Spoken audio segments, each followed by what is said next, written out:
Sophie Segretti. Fuck you and your stupid cameo for ruining it. I don't like it.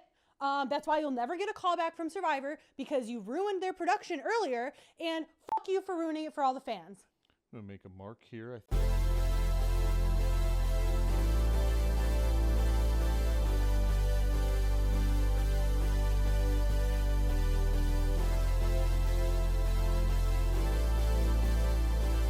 Backdoors and Blindside starts now. Merry Christmas, everyone. We're Backdoors and Blindsides. I'm Matt. I'm Meg. And we are here with our recap of the finale of Survivor 49. The last time we'll talk about 49, and it sounds like Survivor production will be happy about that. We will please Survivor production gods by this being the last time talking about 49, because it didn't seem like they wanted to talk about 49 even when 49 was going on. I think we're the last people ever to talk about Survivor 49. I think that they have already washed all of this away, aside from like the Savannah and Rizzo attention leading up to 50. Spoiler. Well, we've had the Survivor 50 thumbnail on our Hulu dashboard for weeks now. So yeah. They really said fuck Survivor 49 like halfway through the season when we announced that 2 players would go on to compete in 50, and that's what we were watching. We were watching a live performance tryout for season 50. Well, it's free advertising, right? Instead of like paying for a Survivor banner, a promotional banner, you just make your logo Survivor 50, even though you're running a previous season. But they're still spending so much money on promos. Yeah, so but this is just like extra flair, I guess. I guess so. Yeah, they've made it clear that they don't give a shit. And then the public's made it clear that they may not give a shit about Survivor 50. Yeah, exactly. So I love to see that happen. It's going great, and I think we've got some fresh takes on our new segment that we debuted last show? Officially? Yeah. Yeah, we'll get to that. We'll get to that later on in the show. But yes, Survivor 49 is over. We have a new winner.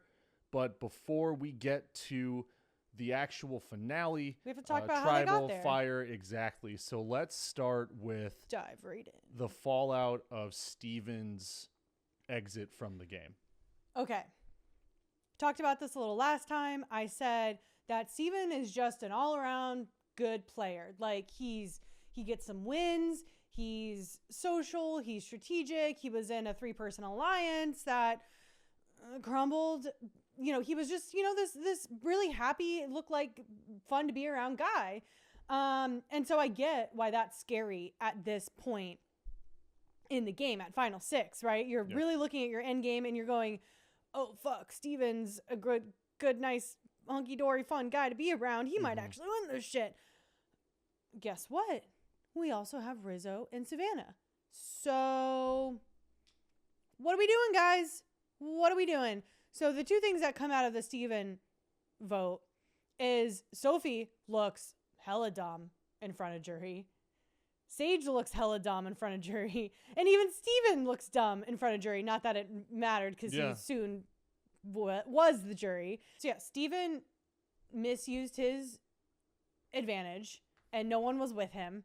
We have Sophie looking dumb in front of the jury because she had a bad knowledge of power play. Yeah. Which, again, she should not have taken Steven's. She should have taken Rizzo's idol because that would have guaranteed you a spot in Final 4. But we were all best friends, buddies. We're all a little throuple here. We all love each other and whatever. I love you guys. Yeah, man. Pretty much over the margs. And even Sophie had a reel with her, I think it was her brother. And she was like, hey, why do you think that they should bring the loved ones section back to Survivor? Meaning, in older Survivor, they would fly out the family members of the players. Sometimes they would do a competition with their family member, friend or family member, right? So they're out there working together, and then the prize is extra time with your family members, and you get to talk to them, hug them, kiss them, go fuck them in the bushes. I don't really know what happens. And he was saying that they should bring that back because if he were there with Sophie, he would have told her ass to use it on Rizzo's idol, and Yeah. he would have made sure she used that on Rizzo's idol. So I thought that was just a funny tidbit, and she was basically like, "Fuck you," laughing off in her reel. And then we have Sage looking dumb because how long have you been saying you wanted Savannah out? How long have you been saying she's going to win this game? And how many votes now have you not been on board with that? Yeah. So. Well, Sophie had a lot to laugh off, right? Because she's got the $1 million. She's going to be in Survivor 50, right? I mean, Savannah. Oh, you're right. Oh, she probably shouldn't be laughing at all about that fucking error. No, probably not. Exactly. So we get back to camp, and we're at 5 now, right? And again, another unanimous vote. Don't forget. Yes, unanimous vote. Steven clearly hurt. Everyone in the jury was shocked by it. Which I don't know the number of how many unanimous votes have happened in a single season, but specifically at this post-merge point of the game, which I think is a little crazy. And honestly, a little boring for the viewer, the watcher. Granted, you were like, will Sage go, or will she, won't she kind of thing. She would not. But I think it's kind of crazy, the level of all consistent votes that we've had so far. Yeah, and it not only does it not make it interesting, but it does empower just one particular person, because it's been unanimous votes all going the way of one individual, or you would say an alliance, but an alliance led by 1 to 2 individuals, being Savannah and Rizzo, right? In this case. So we get back to camp, and Sophie, I think, like, before the sun even comes up, is in confessional saying, "Every part of me wishes I stole Rizzo's idol." I'm like, honey, the whole audience is saying the same thing. Yeah. And I swear to God, like, dude, I know that I did this as a bit on the last show. I think she sobered up a little bit and realized that it was a bad play. She's like, I have a fuck, headache. what did I do last night? Headache. Oh, I think I lost Survivor. I ate too much. Oh, I had tummy problems. I shit my pants a bunch. I ordered like $50 worth of McDonald's to the door, and then passed out before they got there, and it sat out there overnight. Woke up the next and morning. I lost $1 million. Yeah, that's a bummer. Yeah, and then she backtracks her previous, couple confessionals and says, well, now, I am playing the middle, and there is still a chance for me to turn on Savannah and Rizzo. And I'm like, no, there's not, dude. Not if you want to go to the end. No. At this point, you have to ride with them, because there's a 1 in 5 shot that you make it to the end. She does. She finally pulls out a win like that, but she did have a good spurt at the end. I will say that she had a good little spurt. But at this point, she hasn't won anything. No. And so you have to play nice with them, because you got to make sure that they take you with them.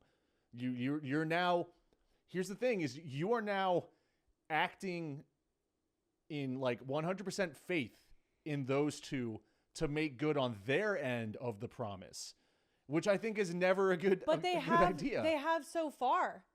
Yeah. They have so far. And Rizzo, like, while he's been in the background orchestrating some moves and influencing some things, he is pretty honest with the people that he's been loyal to. And they've always said they always came back to each other before a decision. They had their talks with everyone that they needed to talk to, but they always came back and they had a discussion as a unit. What are we going to do? We have to move together. So there was that there. And I do think Sophie was the most probable to turn on the three of them. Well, yeah, I mean, she's had the ammunition, the opportunity to do it the entire season, and like the hidden power to do it. And I think that this is just like such a good example that it is a finite window. That just because you go all the way to the end with someone doesn't mean that you're going to be able to turn on them at a certain point. Right, and I think this is kind of the cutthroatness that lacks from the new era Survivor. I think any old era, they would have scooped that up. I'm not here to make friends. And I think this single decision is what sets Sophie apart from a good player and a great player. And I think she was a pretty good player, and I wanted her to be great. Mm-hmm. And like, I don't know if she bridged that gap, but yeah, I'm glad that you said that because I want to come back to that when we talk about Sage talking to the jury. I think that also applies to that. That idea of at a certain time, at a certain point in the game, it is time to become cutthroat. It's time to establish yourself, maybe in a different lens for your jury. But we will cover jury. We're trying to do it in order as much as we can here, just to keep the show on the rails. Pretty much right away, we move into an advantage challenge. A little scramble action. There's an advantage jungle hidden in the jungle. That advantage is going to be for the next immunity challenge, which includes a reward.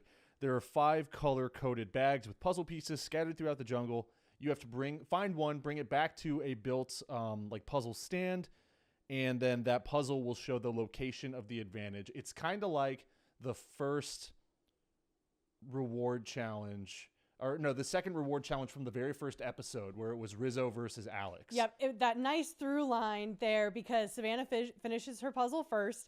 And what does Rizzo do?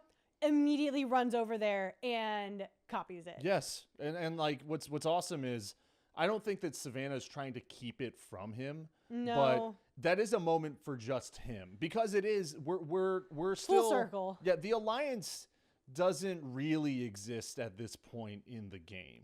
Like, I think that they're still connected, like they're still friends, but I don't think that at this point, like you've got to start You're playing looking out for for yourself. yourself. Exactly. Right. This is when it does start to fracture. So again, my biggest pet peeve is mess up your puzzle.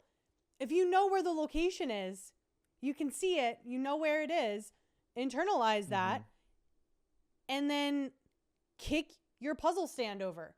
They do it in the challenge all the time. They assemble their puzzle and then they fuck it up and run to the next thing. It is step 2 to secure your win after you do the thing that you need to do to make sure that no one else copies you. Like Rizzo, who so blatantly copies. I mean, at least he doesn't have any shame around it. No, he says, I'm bad at puzzles, so I'm going to copy whenever I can. I just hope that between Survivor 49, Survivor 50, I don't know the time it was between the two filmings. It was in the same year. So he had at least a few months. Hopefully that man went back. He played some Sudoku. He did some slide puzzles. Yeah. He downloaded Candy Crush and some apps and Silent Hill, Resident Evil. Yeah, he played some games and figured out some puzzles. I would love to see that in 50, honestly. Rizzo coming back and being a puzzle beast after a horrible copycat performance that he had in 49. Yeah, that'd be sweet. And everyone kind of catches up to Savannah and Rizzo at the end of it. Sophie gets in on it, Sage gets in on it, and then I'm like, wait a second, what happened to Final 5? I thought are we in Final 4 right now? What happened? The fifth, Christina, nowhere to be found. Yes, Christina's lacking once again in the challenges. And it's not even a challenge though. Well, it's just like a mini game. Yeah, I guess like so. A mini challenge, whatever it is. There's some endurance. I mean, you got to run. People are running throughout the jungle and shit like that. Soph, everyone starts digging, and Soph starts looking in the trees. Now, Sage is the one that arrives to the other 3 and starts muttering about looking up in the trees. And the way that the edit works, you can't really tell if she's the one that plants that idea in Soph's head or not. But I'm still watching this like, Sage, shut up. Like, what are you doing? Just keep it to yourself, because at this point, you still don't know if anyone's going to actually turn on each other. Right. At this point in the game. And I do think that Sage became a little too trusting with everyone else. Like, we're gonna, I think that she was pivoting time and time again. I'm pivoting to come off as an ally to Savannah, and then I'm going to make a move against her, but then I'm going to retool that. And like, she kind of kept flipping back and forth, which I don't even know if it's playing the middle. I don't think so. I think she got lost along the way. I think that's what happened. When do you think she got lost? I mean, definitely at the Juan vote. Like that fucked her up. Yeah. Yeah. You think it was when they crossed her? So, and who would you say owned that? Sophie Segretti? Yeah, she kind of claimed it, but I still think it was Sophie going to the Tres Leches alliance and saying, True. hey, Juwan and Sage are flip-flopping, and they were like, let's get Juwan out.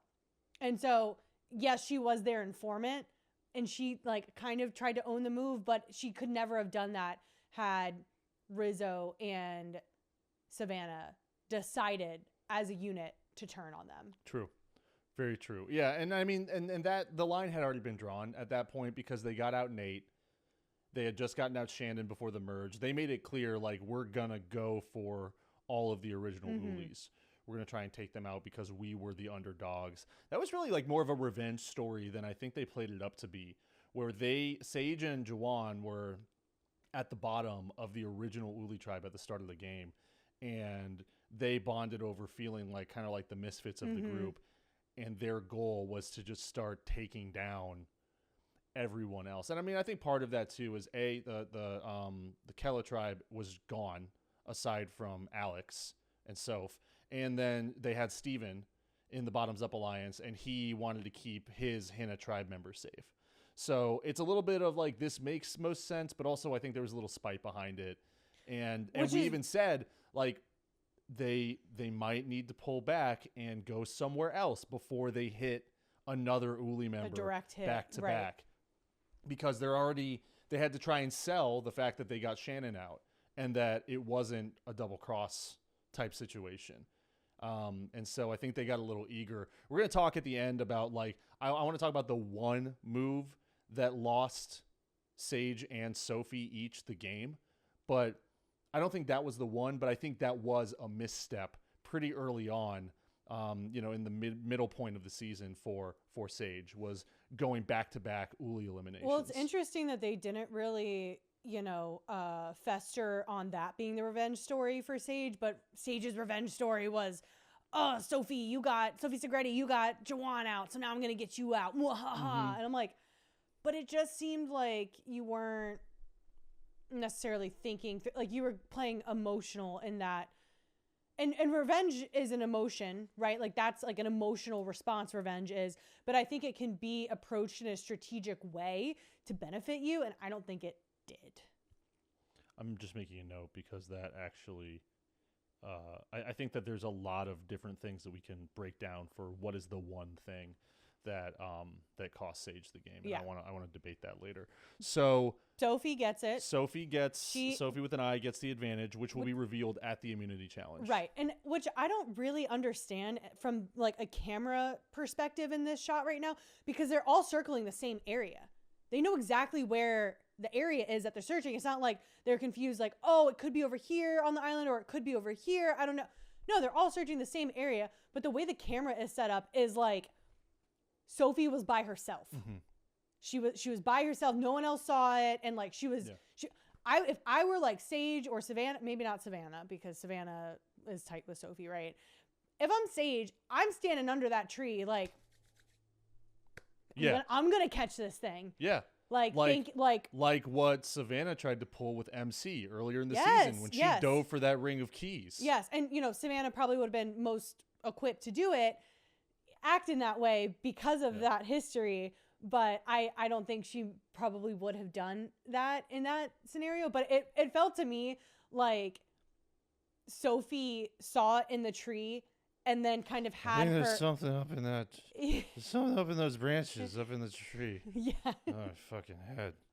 So I think she saw it, and then it was like production was like, okay, everyone, back away, get out of our shot. We're lining it up. Okay, this is our shot. Get out. So I saw it first. All right, let's reset. Yeah. So I'm not quite sure how that editing, it was questionable. And then we get to our Final Five challenge. And would you like to give a lay of the land of that challenge? Yeah, so this is our Final Five immunity challenge. You have to crawl through the mud underneath a net, dig for a hook. Which I hate those, by the way. Yeah.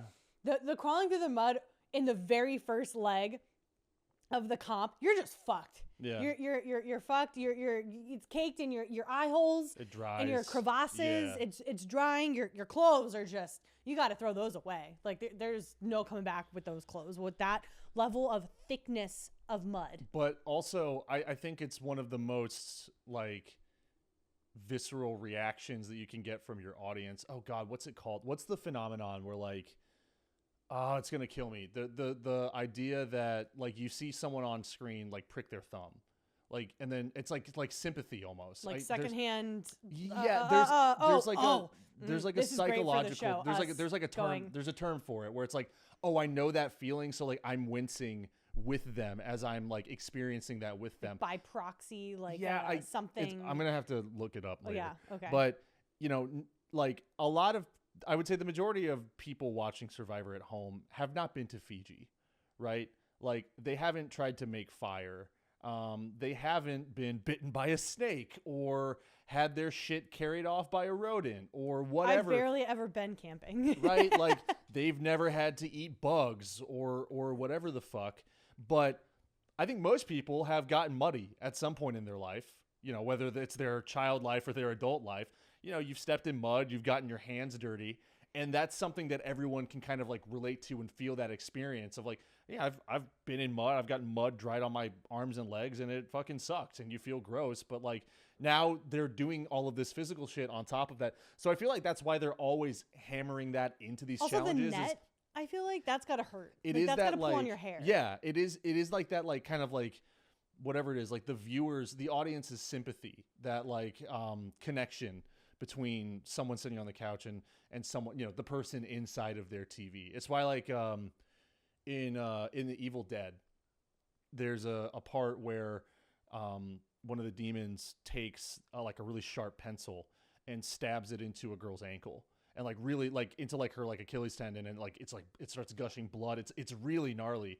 And Sam Raimi said, you know, he thought of that because most people have never had a limb cut off by a machete or a chainsaw, but a lot of people have been like, you know, have gotten a pencil jabbed into them at one point, right? Whether it's like someone else or like themselves. And like everyone can relate to that type of feeling almost. And I think that's the logic behind all these muddy challenges in Survivor. Or at least that's what I would think if I'm in production. Also, it just films well. Yeah. Like it's just like, ugh, these goopy looking people. Yeah. Oh yeah, we were watching Home Alone 3 last night, which by the way, like I swear to God, we might do a podcast about Home Alone 3 at some point, because that movie actually fucking rocks.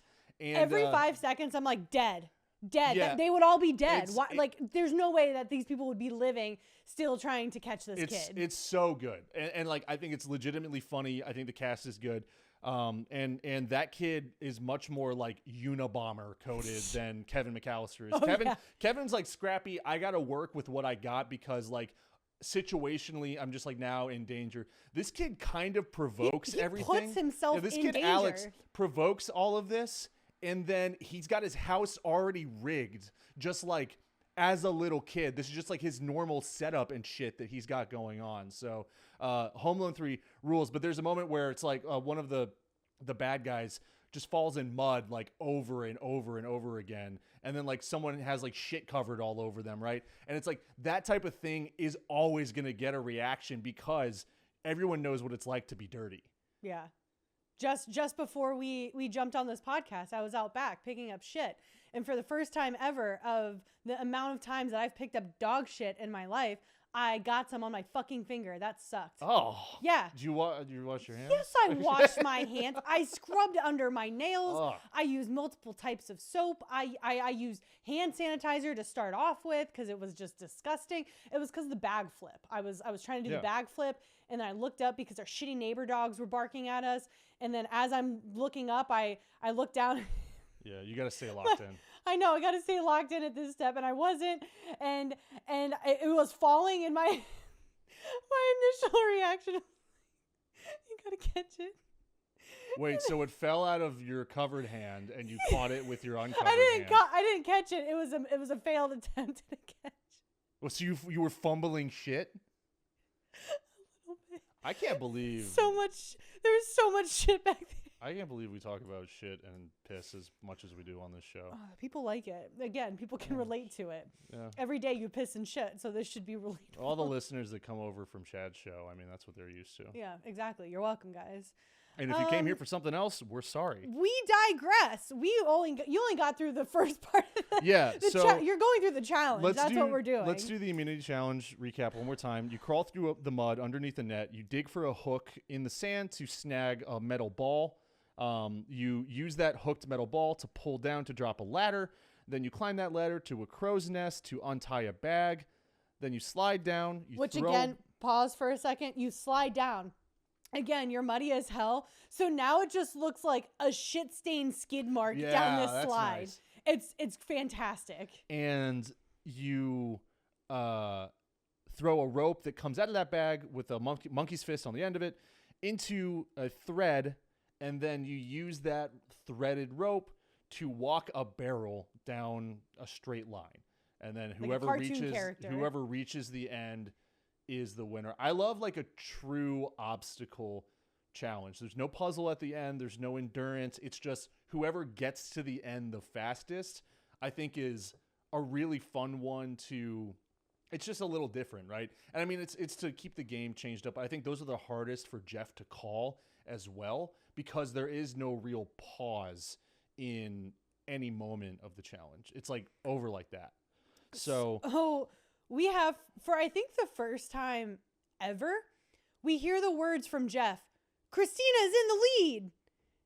And I'm like, oh my God, she was in the lead in the first stage, in the crawling through the mud stage. So I'm glad she got that from Jeff. That was fun. And then we had Rizzo in the lead in the second stage. Mm-hmm. And Savannah was in the lead in the third stage. It was a lot of like push and pull. Who's going to get this thing? And then we had Christina taking some hard fucking hits during this challenge. She took a huge bump during the slide.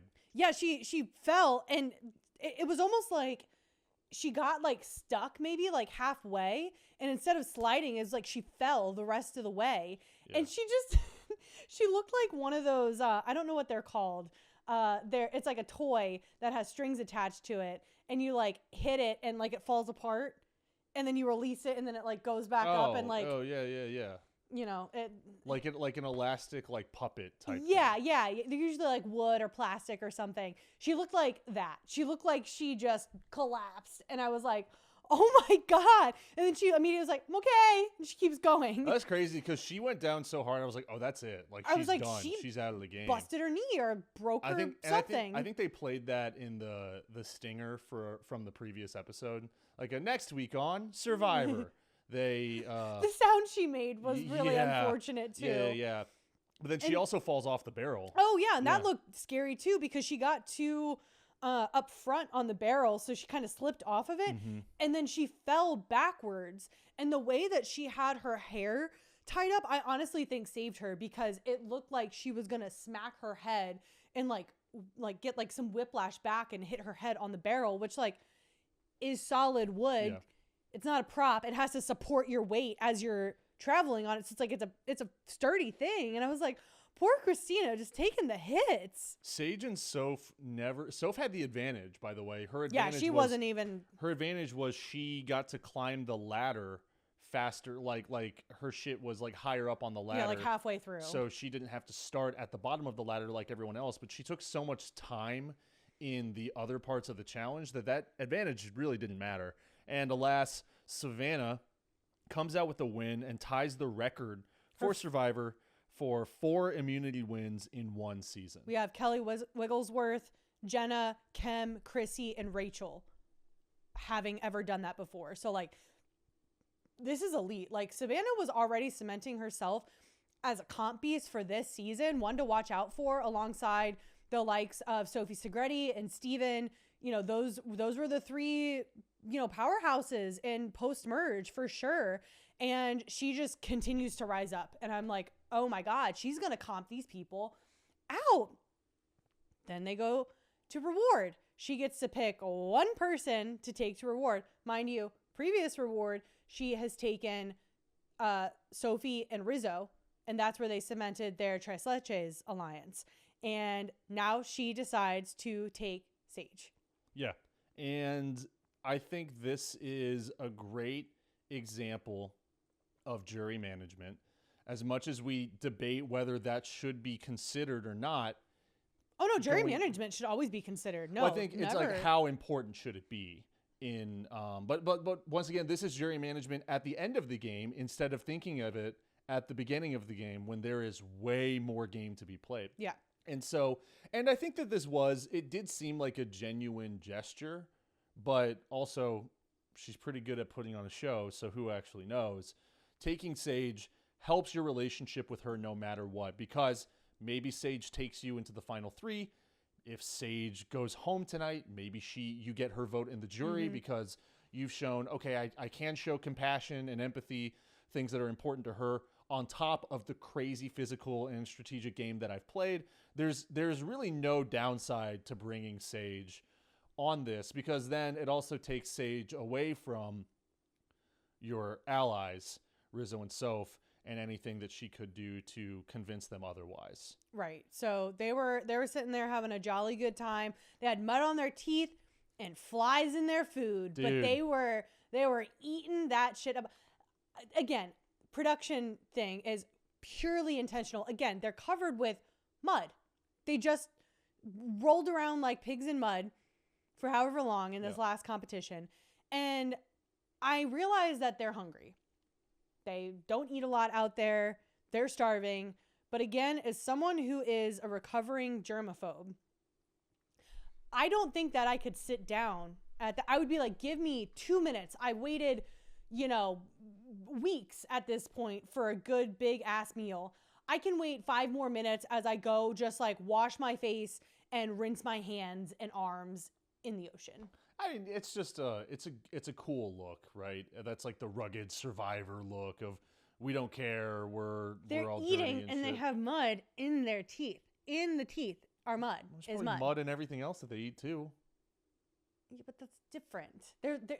We're civilized. We have utensils now. We have plates. We have a table and we're sitting on a chair. So you want it to be more like post game NFL style, where they're like in suits and they've got their sponsored headphones around their necks and stuff like that. No, I would just rinse off in the ocean, and that would be a question that I would love to ask them. If they have the autonomy to do that, or they're like, no, you're gonna sit here in your filth and eat. What if you Dance for us, monkeys? What if you were able to wash off in the ocean, but on your way back to the sanctuary to enjoy your steak, you fumbled shit like it was a hot potato? Would you go back? Yes, Okay. I'd go back. Did you ask for a wet nap? Can you do that? You think you can do that on the set of Survivor? Probably not, but I would exfoliate with the sand. I'd go kill a fish, shove my hand in the fish guts and get all up in there. Fuck it. Oh, why would you do, what the fuck? To get the shit off. The fuck did that come from? I don't know. I'd rather have that on my hand than shit. Oh my god. Fuck, that's disgusting. Again, everyone thinks I'm the gross one. I just pissed on the floor one time. And I stepped in Not it. gross on the show. Yeah, that's gross. You're gross. I didn't mean... It's all over crazy. you. That's crazy. On top of the steak, we get mashed potatoes, red wine, and carrot cake for dessert. Why? Does that matter? Does that matter for us? Do you What? have a bit about mashed potatoes? No. Or carrot cake? No, but I just like listing all of the sides, everything that they're enjoying. I like food. I like the different meals. Okay. I like to think about how that would hit. How would steak and mashed potatoes hit on the beach versus a build your own taco versus a fucking charcuterie board? Carrot cake's a strange choice though. Like Why? give me like a big ass bowl of ice cream sundae. Or like a molten lava cake. That happens at steakhouses. Oh, so you want it to be like a more like traditional like steakhouse dinner? I don't know. Carrot cake just doesn't really wow me. I like carrot cake. Like know you the cream cheese and all of that. Yeah, I mean it's good. Don't get me wrong, but it is like a third tier dessert at best. I feel like you can really gorge on cake though, where ice cream, I don't know. I think ice cream will make you sick faster. I think it was Andrea, blonde-haired girl from one of the middle seasons. I can't remember at this point. She won in the Survivor auction, which we didn't have this season, which I love. I love the Survivor auction. She won a cake, and I'm talking about like a cake. Yeah. It was it was huge. I remember It was that, like yeah. a foot or two. Like, it was huge. And she won it at the auction, and she sat down, and Jeff says, you have 60 seconds to eat the cake. Nice. Because usually most of the food that's won is you get to enjoy it throughout the Survivor auction. When the auction's over, your eating's over. And so it was a timed thing, and she didn't realize it was go. So she's just shoving this cake in her mouth. And as her time's running up, she literally just takes cake and puts it on her face. That's so sick. So she can, like, continue to eat it. Dude. People were, like, coming up to her and, like, with their finger on her face and, like, eating cake off her face. Oh my God. This is when they're still out there for 39 days or whatever the fuck. So it was a little more desperation, I think, in these people. It sounds sensual the way that you describe it. I mean, it was more barbaric the way Yeah. it went down. No, I don't think it was sensual. So Savannah's managing her jury by bringing Sage on this on this reward. The losers return to camp, and Christina starts to work on Soph and Rizzo. It's sort of a fruitless effort, but you gotta, right? I mean, like, you gotta gotta. try She whatever tried, you can. And I like where she comes from. She's like, look, Savannah's a beast. She's got so much on her resume. She's got all these elims. Sage is strategic. She's got this going for her. I think that she's a strong social player. Like, she's playing actual angles. So I don't think that it's like a complete botched effort, but obviously she doesn't get anywhere with them. Mm-hmm. Soph says, I think this is in her confessional. She says Savannah winning immunity has ruined her plans to blindside her in this final elimination. And you're like, dude, again, you've had this entire season to blindside her. I don't think it makes sense to just assume that you're going to save your blindside to the last possible moment. No, you don't know how it's going to play out. I feel like this season was a season of trying to wait for the right time to strike, and then no one fucking struck. Yeah. And then I don't think it was Rizzo's goal. I don't think Rizzo came into this game and said, I'm going to keep this idol until the very last night. No, I think he was like, oh shit, I think, this worked once. Can it work twice? Oh, yes. Can it work 3 or 4? I think every week he's looking around and debating whether it's the right time or not. I don't think that's his goal. Like, and I do love the way that he spoke about that later in the finale of how I want to turn this into, an offensive item instead of a defensive item. Yeah. Like, I want to intimidate people to get what I want by keeping this idol on me. But I think that the same logic has to be applied to your potential blind side of, you can't assume that it's going to happen at the end. You have to weigh it every single time. And I just don't think that she gave it enough thought. Again, because she was hammered. Allegedly. Allegedly. Yeah. I mean, so right now what you have is you have Savannah that's safe, Rizzo safe because this is the last time to play an idol unless he wants to go home with some jewelry, some shitty beads on string. And then you have, Sage and Christina and Sophie, who are all vulnerable tonight. So you could have had a play where it was, Sage and Christina teaming up to get out Sophie, and Rizzo and Sophie voting out, maybe Christina, and Savannah could have been a swing vote. Yeah. Right?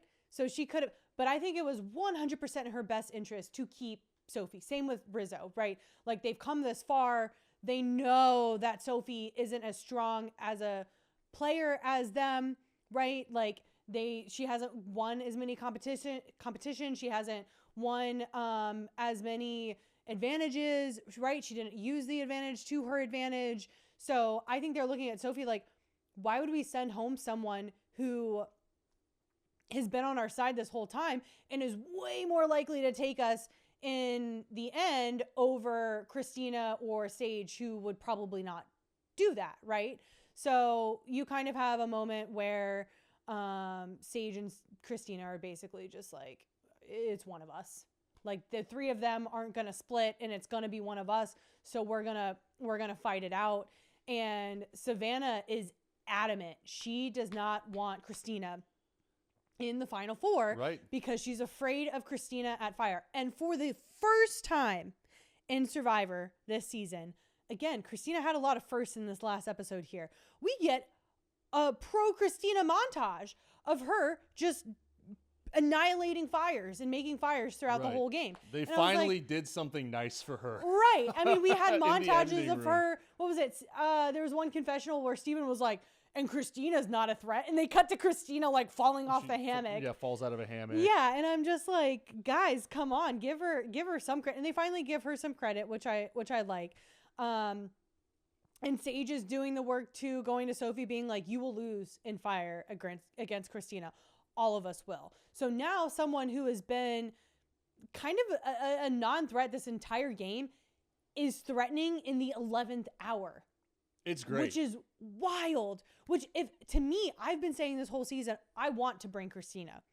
I am bringing Christina to the end because I don't think she has a case against the jury if I'm Sage, if I'm Savannah, if I'm Rizzo, if I'm Sophie, right?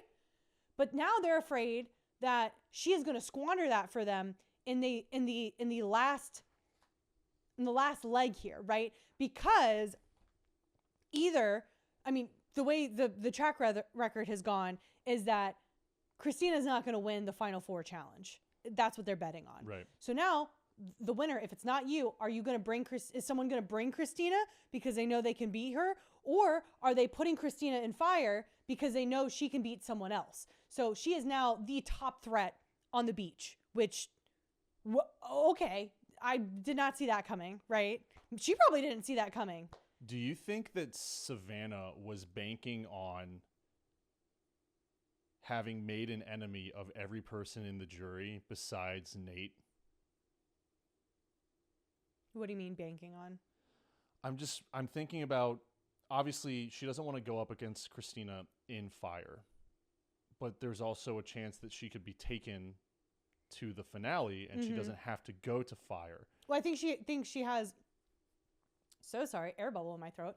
I think Savannah thinks that Christina, like, in no way, shape, or form would Christina take her if Christina won the final. Right.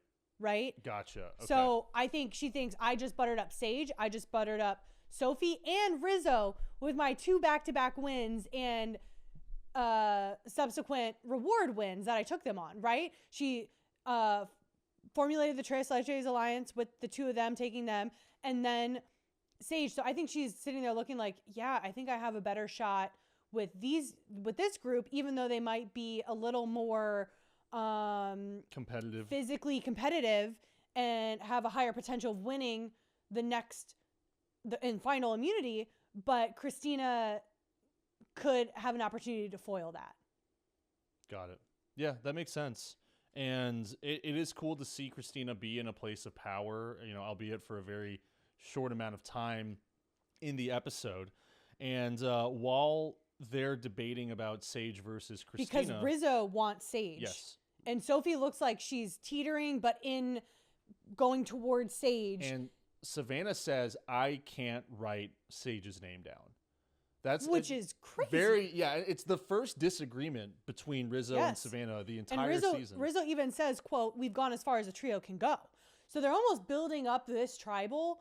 The way that they're editing these, clips is that Rizzo and Sophie could be separating from Savannah. And of course Savannah can't write Sage's name down, because if Sage is the one that goes, then there's no way Sage is going to vote for her, vote for Savannah, They must have a lot of trust in each other and like a real deep friendship, because who? Sage? Savannah and Rizzo. Oh, yeah. Savannah and Soph to a lesser degree, but definitely Savannah and Rizzo, because I think we talk about all the time, play through every scenario in your head, doubt your game as much as you can to be certain about, all of your moves.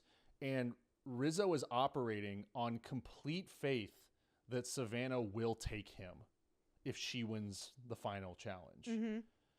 Because otherwise, it makes sense to vote out Savannah at this point in the game. Well, she has immunity. You can't vote her out. Oh, right. But to potentially turn on her at this point. Right. So we go to Tribal, but first Soph starts to see Sage as a threat because her and Sage are talking one-on-one about strategic scenarios. Sage is showing a little more of the game that she's been playing with people like Steven and Jawan, and Sophie realizing, oh, that's how she got this far. Is she's super smart. She's super strategic. And I would love some more inside information on Savannah and Sage's relationship, because we see Savannah coming for Sage in the very, very beginning, but that is it. Savannah ends this journey being like, I can't write Sage's name down. She takes her on a reward, right? Like, they're not in an alliance together, but they voted together. She's gotten Sage to flip on some of her alliance members, new alliance members, and, you know, bottoms up, and continue to make poor strategic decisions for herself, being Sage, and to align with Savannah and Rizzo. So I would I feel like we didn't get enough there about the dynamic between Sage and Savannah. Like, if we go back to the last season of Big Brother with Rachel, Riley, and Keanu, we saw, I mean, now they called themselves the Frenemies Alliance. I think they're more enemies now with some recent social media stuff. Rachel kind of... I think Rachel's enemies with everyone besides Jimmy and No, Ashley. I think you're wrong. I think Rachel is... The show ends and she drops everything. And she's like, hey guys, what's going on? Absolutely. She is a TV personality. That's what she does. Cameras go on, she goes on. What's the beef right now, then? Well, right now, we digress slightly, but this is to support the Savannah and Sage conversation. But basically what happened, some skinny on the most recent happenings on the Big Brother's Instagrams, is that Keanu was on a live basically shitting on Rachel and her, I guess, her business, her family, or whatever, her approach to the game, calling her a has-been, all this stuff. And Rachel basically went on her Insta stories and was like, I don't know why this man can't keep my name out of my mouth. Like, you know, basically, fuck him was the sentiment of her post. And like, she wants nothing to do with him. I don't think he wants anything to do with her. But in Big Brother, we saw this truly unique relationship between the two of them, where they were on opposite sides, but they were able to maybe align for some certain things. And they were able to, obviously they had more time to do it, with, you know, 3 episodes a week and spanning, you know, 3+ months of content. But we're able to see the intricacies of their relationship and how the frenemies actually worked and how their dynamic worked. I didn't see that with Sage and Savannah, but something had to be there underlying to not have Sage go for Savannah time and time again. Like, it couldn't have just been like, oh, Sophie Segretti was, you know, I'm getting revenge, right? Like, I wanted to see a little bit more of Sage and Savannah maybe being like, having some kind of conversation, being like, listen, I know we were out for each other, but like, let's move forward, let's align together, right? Like, I would have rather have seen Sage be adopted into the Tres Leches Alliance, in, you know, the quadruple chocolate alliance, or I don't know, some other confection. Yeah, you know what I mean? Like, some other alliance where it made sense for Sage to do some of those moves. Like, give me some more information on Sage and Savannah, the two of them together. That's what I think was lacking from the entire edit of this season. Yeah, it would have been nice to see that part of the journey, but we haven't even heard. Well, Sage we'll talk about this more at the end of the show, but like, we haven't really heard from Sage post finale on like any other bits that were going on, you know, not necessarily off camera, but off our TV screens. We do go to the first tribal of the episode, the penultimate tribal of Survivor 49. And right away, Christina's working, and it's nice to see, because there were other instances of her at tribal where I thought that she really needed to stop talking. Like, she's just kind of saying, oh, I think I hate Savannah. Like, it's funny, but I'm like, this isn't helping your game. There's some insider information on that as well. Savannah came out and said that she collaborated with Christina to orchestrate that moment in tribal. Really? Yes. So off camera, or it didn't make the edit for suspense reasons, but they had a conversation with each other, like, let's go at each other in tribal, and we're going to make it seem like we're gunning for each other, and that, you know, to throw everyone else off. Oh man. So It was a work? It was a work. Damn. Yeah. I love that. No, I love that too. That's And it shows that, Christina was playing, I think, more than a lot of people were giving her credit for. And, you have people like Steven calling her, having her, she has a sloppy social game and things like that because she, alerted Steven to the fact that he was going home. But, no, we were just thinking about it. We were not going to do it. Yeah, that's like the weirdest part about the show, right? Is like they are in control of how not just people's personas are communicated in the show, but how their gameplay is handled on the show, on the broadcast as well. Christina starts painting Sage to the jury as the social favorite. They really spar against each other for their lives. She and I mean, you have to. This is down to the wire. It's literally a me or you situation between the two of them. She cites everyone hugging her after her big loss in the endurance immunity challenge to Savannah. Which I think was kind of dirty. I think it's a cheap shot. Yeah. And Sage comes out and says, yeah, that's a cheap shot. Like, that was a moment that was outside of this gameplay. And which Christina has had many of, mind you. I mean, she knew what she was doing. It's like, I've got to work with what I've got here. What can I dig at? I kind of appreciate that. Like, a cheap shot is still a shot. Sure. Instead of just saying, well, Jeff, I don't know what else to say. I just hope that everyone chooses in my favor. Like, that's another point to her being a good player and maybe getting this far for more than just being in the shadows in the background, not always, not really being a target. What? You're summing Christina up as a good player? Well, maybe if she's doing things like, creating works with Savannah behind the scenes, and she's pointing out. Yeah, but we don't know whose idea that was. That's true. I'm just saying that it's cool that she's taking shots. She's not rolling over at this moment in Tribal, which would be in line with how the rest of her broadcasted game. But if we go back to what I was saying earlier, Sophie being the separation between her being a good player and a truly great player, right? I don't think you can say Sophie's a good player and Christina is in the same breath. That's fair. I think it's a scale.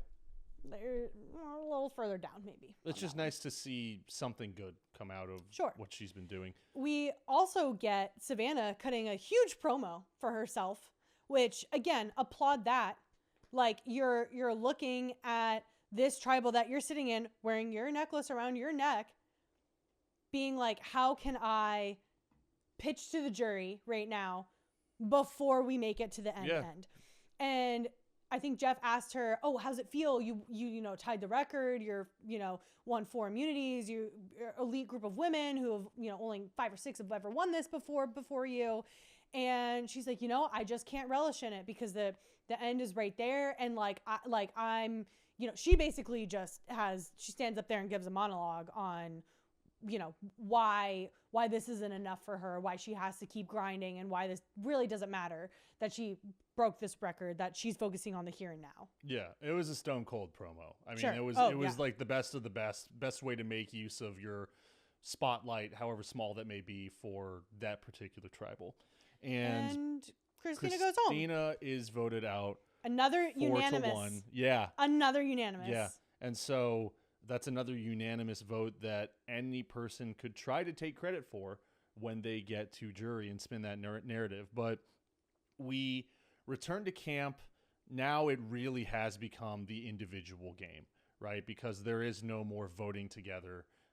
It's all whoever wins this next challenge. And the final immunity challenge is a lengthy one. And it's different from some of the most recent ones that we've seen. They reused a ton the challenge with the it looks like a mousetrap kind of contraption, and they drop a ball in at the top and it goes around. Rube Goldberg. Yes, thank you. I was thinking of like the mousetrap at like Hershey Park. Yeah, mousetrap's fun. Yeah. And you drop the ball in, and then you drop more balls in, and it kind of hypnotizes you as it's like spinning around. You're trying to catch it, and that one's always fun. But like, again, how many times have we done that for a finale? Mm-hmm. So I was happy to see a different challenge for this. I mean, would you say that this is a more physical challenge? Sure, absolutely. Yeah. So it lends to certain people in the game, you could say. I mean, Savannah is, I think, the biggest physical player at this point. Oh, absolutely. And, well, no, it's not even she is. She's got the record to show. So you have to jump out of a boat to get to shore. Then you have to dig your way underneath of a wooden beam where there are sandbags in the way. You have to cross a zigzagging balance beam while untying 2 different handles. And then you have to get to the end of the balance beam, use those handles to retrieve a ball inside of a bird cage through the holes in the cage to build a puzzle. Then you have to get to a puzzle to create a table track, and then you use those balls to navigate that table track, and then that's how you win. That's how you do it on Survivor.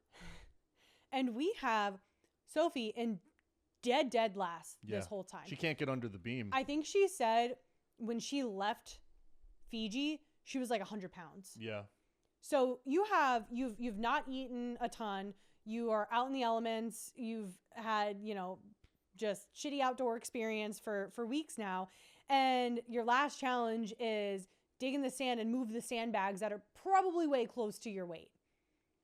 Yeah. I mean, she didn't have, the odds were not in her favor, but it does come down to the puzzle and the table track. Yeah. It comes down to the ball and the maze at the end. All 4 of them are working. Well, before that, too, we didn't even think she was going to get there because she just was bombing on the cage, maneuvering with the handles to get the ball to the top, to the hole, to get it out, which I think is an interesting take on something that we see in Big Brother a lot is the egg challenge, where it's basically a chicken wire, and they're behind it. On the other side are these eggs, and they have to use their hands to maneuver an egg on the other side and get it over and out and onto, in a basket, or roll it down to knock something over.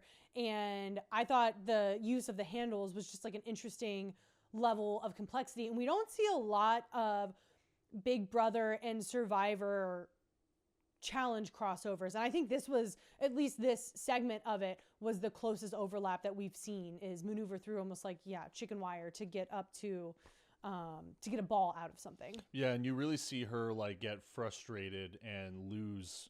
She completely loses focus. Yeah, because she's so frustrated, and you really you think, oh, this is over for her. She's not even going to have a chance to win immunity. But then when she gets to that table, flies through she locks in a way that I don't think anyone else had this season. No. The closest thing I can equate it to is when we watched MC literally grow an extra foot to reach the top of a tower. Yeah. Where you see someone with a level of focus that most people can never attain. They're in the flow state, I think is what the kids are calling it now, where they just, nothing else matters. This is the thing. I live and breathe. I only know fine dining, SpongeBob reference. This is what she knows. And then you cut over to Rizzo. Dead. Just dead in the puzzle again. Rizzo's in the slow state. Yeah, he's in the slow state. And I'm like, again, buddy, we need to practice puzzles before Survivor 50. I need to see your redemption on puzzles in there for me to root for you in 50. And Soph pulls out the win after being in last place the entire time. So crazy comeback to be the final immunity winner. It's sort of it's a resume builder. It's not a move, but it's still something that places a nice little cap on her game up to this point. It's a resume builder for sure, because you now have a win under your belt, which Sophie doesn't really have any, because the notorious losing Kella tribe she was on before. But it does set you up to make a move, which is, who do you bring to Final 3 with you, and who do you pit against each other for fire? And we have seen people lose this game because they chose wrong of who goes against each other in fire. We've seen people who have said, I've won the final, but I don't think that's enough, and I need to put myself in fire to make some cocky move for the jury, and it's a end all be all. Has anyone ever been successful doing that? Yes, they have, and they have won because of that. And Sophie said, I'm not doing that. There's no way I'm doing that, which, again, I respect. Your win is your win. For people who are sitting there being like, oh, she should have put herself in fire. I'm like, yeah, so fucking easier for you to say. You don't know what her fire capability is, which I think she was kind of decent at. I think she had a better track record than maybe Savannah or Rizzo. But I don't think, I think it's shitty for fans and connoisseurs of Survivor to be like, oh, you're going to put yourself in fire. No, you don't. Would it have helped her resume further? Sure. Would she maybe have gotten some more votes in Final 3? Sure. But she couldn't have also not been in Final 3. Right? If she was up there in Final 3 with Rizzo and Sage, I think she would have a better case than she did in this actual finale. Yes, but don't forget too that yes, you're competing for the million. That's the biggest prize. You're competing for Sole Survivor, number 1. Yes, but second and third place have a substantial amount of winnings too. Second place gets $100,000. Yeah. Third place, I think it's reported, gets $85,000. So. Yeah, you are competing for that money because I don't think fourth place gets nearly that amount of money. I think you still get some. I think it's maybe in like the $40K range I've seen reports on. But that's a huge difference than $85K at minimum. Yeah. So yeah, she's saying I'm sitting in one of those final 3 chairs for sure because I'm at least getting $85,000. So I want to ask about whether she made the right choice or not. But first, let's talk about how she gets there. She refuses to talk it over with Savannah and Rizzo. She says, I'm going to the beach. Don't bother me, which is pretty sick. She goes, I need some time to think by myself, and no one's going to convince me. I don't want to hear anyone's pleas. I will not be convinced by anybody. Everyone, go practice. And this, again, I know we've talked about Big Brother a few times this episode, but this also reminds me of the past season of Big Brother where Ava won head of household, and she literally says, I'm not doing one-on-ones. Everyone go fuck off, basically. Yeah, leave me alone. Leave me alone. I'm going to think about it to myself, which like maybe for Ava was like a little sus because there were more people at play at that point in the game where, you know, it didn't matter to Sophie. She didn't matter. It didn't matter if she pissed off Savannah, Rizzo, or Sage. Like, what? Okay. Yeah. Go fight me in Final 3 now. Savannah starts crying because she feels betrayed and she's unprepared for fire and all of this bullshit. It's kind of crazy that I'm playing my little teeny tiny violin for her. Yeah, because I would love to hear like, you know, what she would do in that situation. Is she bringing Rizzo or is she bringing Soph, she cited in her Final 3 pitch to the jury that she would not have done that to her allies. Yeah, that's interesting. She cited that as a flaw in Sophie because she put her 2 closest allies up against each other. Which is funny, or it's interesting because that's what Rizzo wants. Rizzo tells Soph, I want to go against Savannah in fire.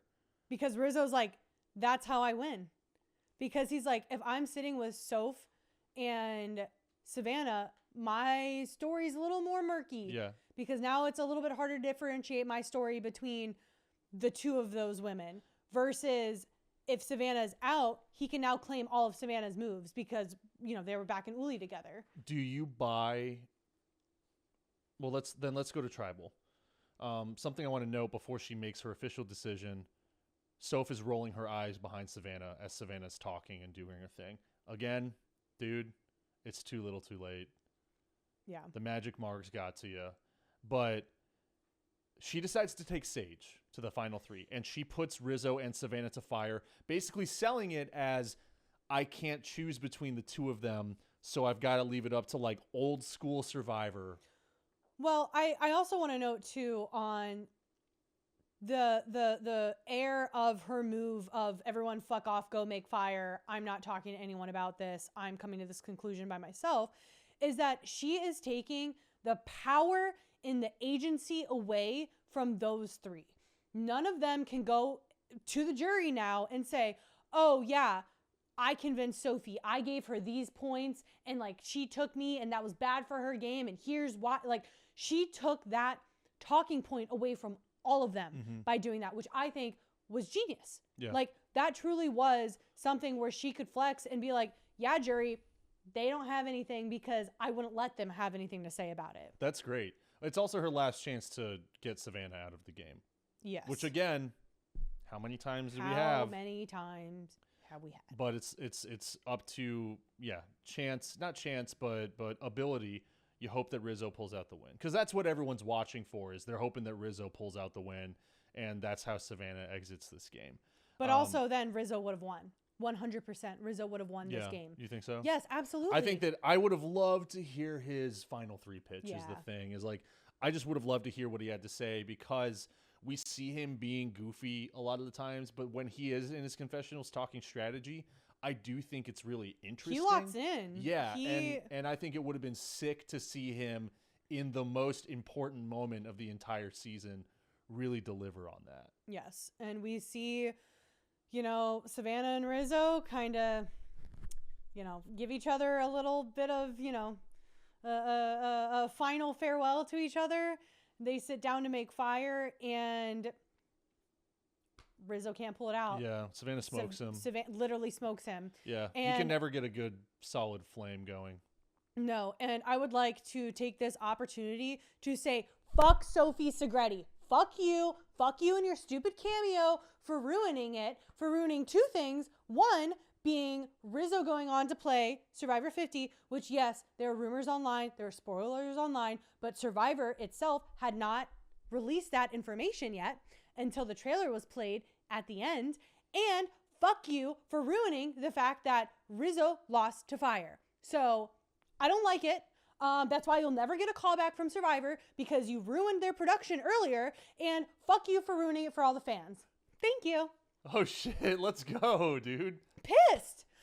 That's the hardest you've ever gone in on someone on this show. And I was rooting for Sophie in the beginning. She was our first. I followed her first out of all the survivors. I was loving her vibe. She was local.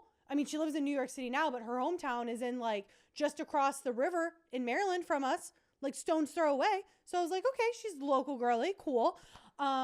She had a pretty interesting game for the most part. But no, fuck you. Everyone else can keep their trap shut, and you just fucking ruined it for everyone. And I said it last time. I said, if Rizzo loses in Fire, I'm going to be pissed at her. So this is me officially pissed at Sophie Segretti for blabbing about it on Cameo. Yes, it was on Cameo, and it was to a specific individual, but that video was shared to everyone, and everyone saw it. I'm going to make a mark here. I think I found our first reel. But, Sophie, if you'd like to come on and talk about anything further, we would love to have you on, and we're big fans. Dude, this is awesome. I love attacking people. Do we really attack anyone from Big Brother? No, I usually don't like to attack anyone specifically, because like these are, I'm never going to go in on someone's like personal things or their appearance or anything like that. Maybe their beliefs if I disagree with them. It's good backtracking right now. Yeah, but it's just, if you want to come on, you can start. I think our listeners really like Sophie, so. Segretti? Yeah. Okay. Yeah. Just something to point out. Well, she ruined it. She did a huge Survivor faux pas, and she spoiled the ending. And listen, rumors leak, right? Like she could have told a friend or a family member, and then that person told someone, and then now it's leaked to me. No, she specifically said on video talking to someone on her Cameo, and part of her Rizzo roast, and now is my time to roast you. You can't keep your mouth shut, so that's why you'll never get a call back. Damn. I mean, I think that's true. I think that's a harsh truth. If you're in CBS Survivor production, if you're Jeff Probst and you saw that come up on your feed, you would be pissed. Yeah. Because everything is this nice little bow. You're blacklisted. Yes, absolutely. She's probably blacklisted. I would be absolutely shocked if she ever showed up in any CBS production again, ever again. Unless she puts some work in, she goes on some other shows and like makes nice with CBS again. Like, see, I am a good minion, CBS. Do you think that's an NDA violation? Yes. Man, they take her to court over that shit. Hello. It absolutely crazy, is an NDA violation. I have more on Sophie in the after show because in the jury as well. But let's sort of get there. Let's clean up a little bit here. Rizzo is eliminated from Survivor 49 by fire. And he can say he was never voted out of He never Survivor, was. which is a great bit. Huge flex. Yeah, I think his name was written down like 1 or 2 times at the most. Yeah, it was. He's got the juice. We've said that from the start. I've said that from the start. I loved Rizzo. I am glad that he's around for more television. Not so stoked on his partner, but we'll get to that as well. But final 3. I know I just ripped a new one into a woman of Survivor, Yeah. but yay, 3 women in the last 3 seats of Survivor. That hasn't happened in almost damn near a decade, or at least 10 seasons or something like that. Yeah, that's cool. That's crazy. And we point that out as the jury as well. And I mean, kind of similar to no, Big Brother was I forgot Vince was in there for that finale for a while too. Yeah. But he was like the last dude in the house for a little while. Yeah, I think. he was. Rizzo pulls a good bit, I think. I saw a lot of eye rolls online, but he walks up with his torch to Jeff and he says, "Jeff, could you do me the honor of calling me by my nickname?" And he delivers. I respect it. Yeah, it's cool. I mean, dude, like I think that takes a lot of balls to Oh, ask yeah. Jeff to do anything different than the way that he runs his own show. We have people calling Jeff different names. Uncle Jay, Uncle Jeff, Daddy Jeff We've is less talked before common. about how Rizzo has quipped at Jeff more than once on this season. I think Jeff loves that shit. I think he does. Because there is respect with it. Yes. And because I think Jeff definitely demands, like he's the type of Oh, guy where yeah. he's like, yeah, no, you will respect, You will respect my game. me. You will respect my production. There's- You will respect my enterprise. There's not like, I think there's a little more like ball busting between TJ and the crew on the challenge. Yes. But that's also because they're all always together. Like the same cast kind of keeps coming back to that yeah. show. So it's like we all really know each other. And there's just like a little bit more of like a playful, chaotic spirit behind like what TJ does on that side. But yeah, Jeff, it's like you respect you kiss the ring. Right. When right. it's when Jeff Probst is on set. And I do love that he rolls with it because I think it shows that Jeff loves Rizzo. And I think that obviously we'll see Rizzo again on 50, but I think we'll see him for a while on these types of shows. Oh yeah. I think he has a strong career ahead of him. Because he's talking to Jeff about his own game. Like, I want the show to be different and I want to be the person that sparks that different type of gameplay. Like, he loves hearing that type of shit. Yeah. He loves it's like he's the voice of, Gen Z Survivor. Absolutely. He's young. I think he's like cinema, 22. man. Yeah, I mean that's and I think that's a cool reason to have that really, that next generation on the show and bring that new type of perspective. But with the strong 3 women that we have at the end here, something interesting that I find fascinating about each of their games is you have 3 strong different stages of the game being represented by each of them. In the beginning, a strong front runner in the beginning was Sophie. Mm-hmm. She survived the terrible Kella tribe. She was able to like get her social game up and then come into an alliance. So that was like a really strong beginning for her on the Kella tribe, even though the Kella tribe wasn't a strong team.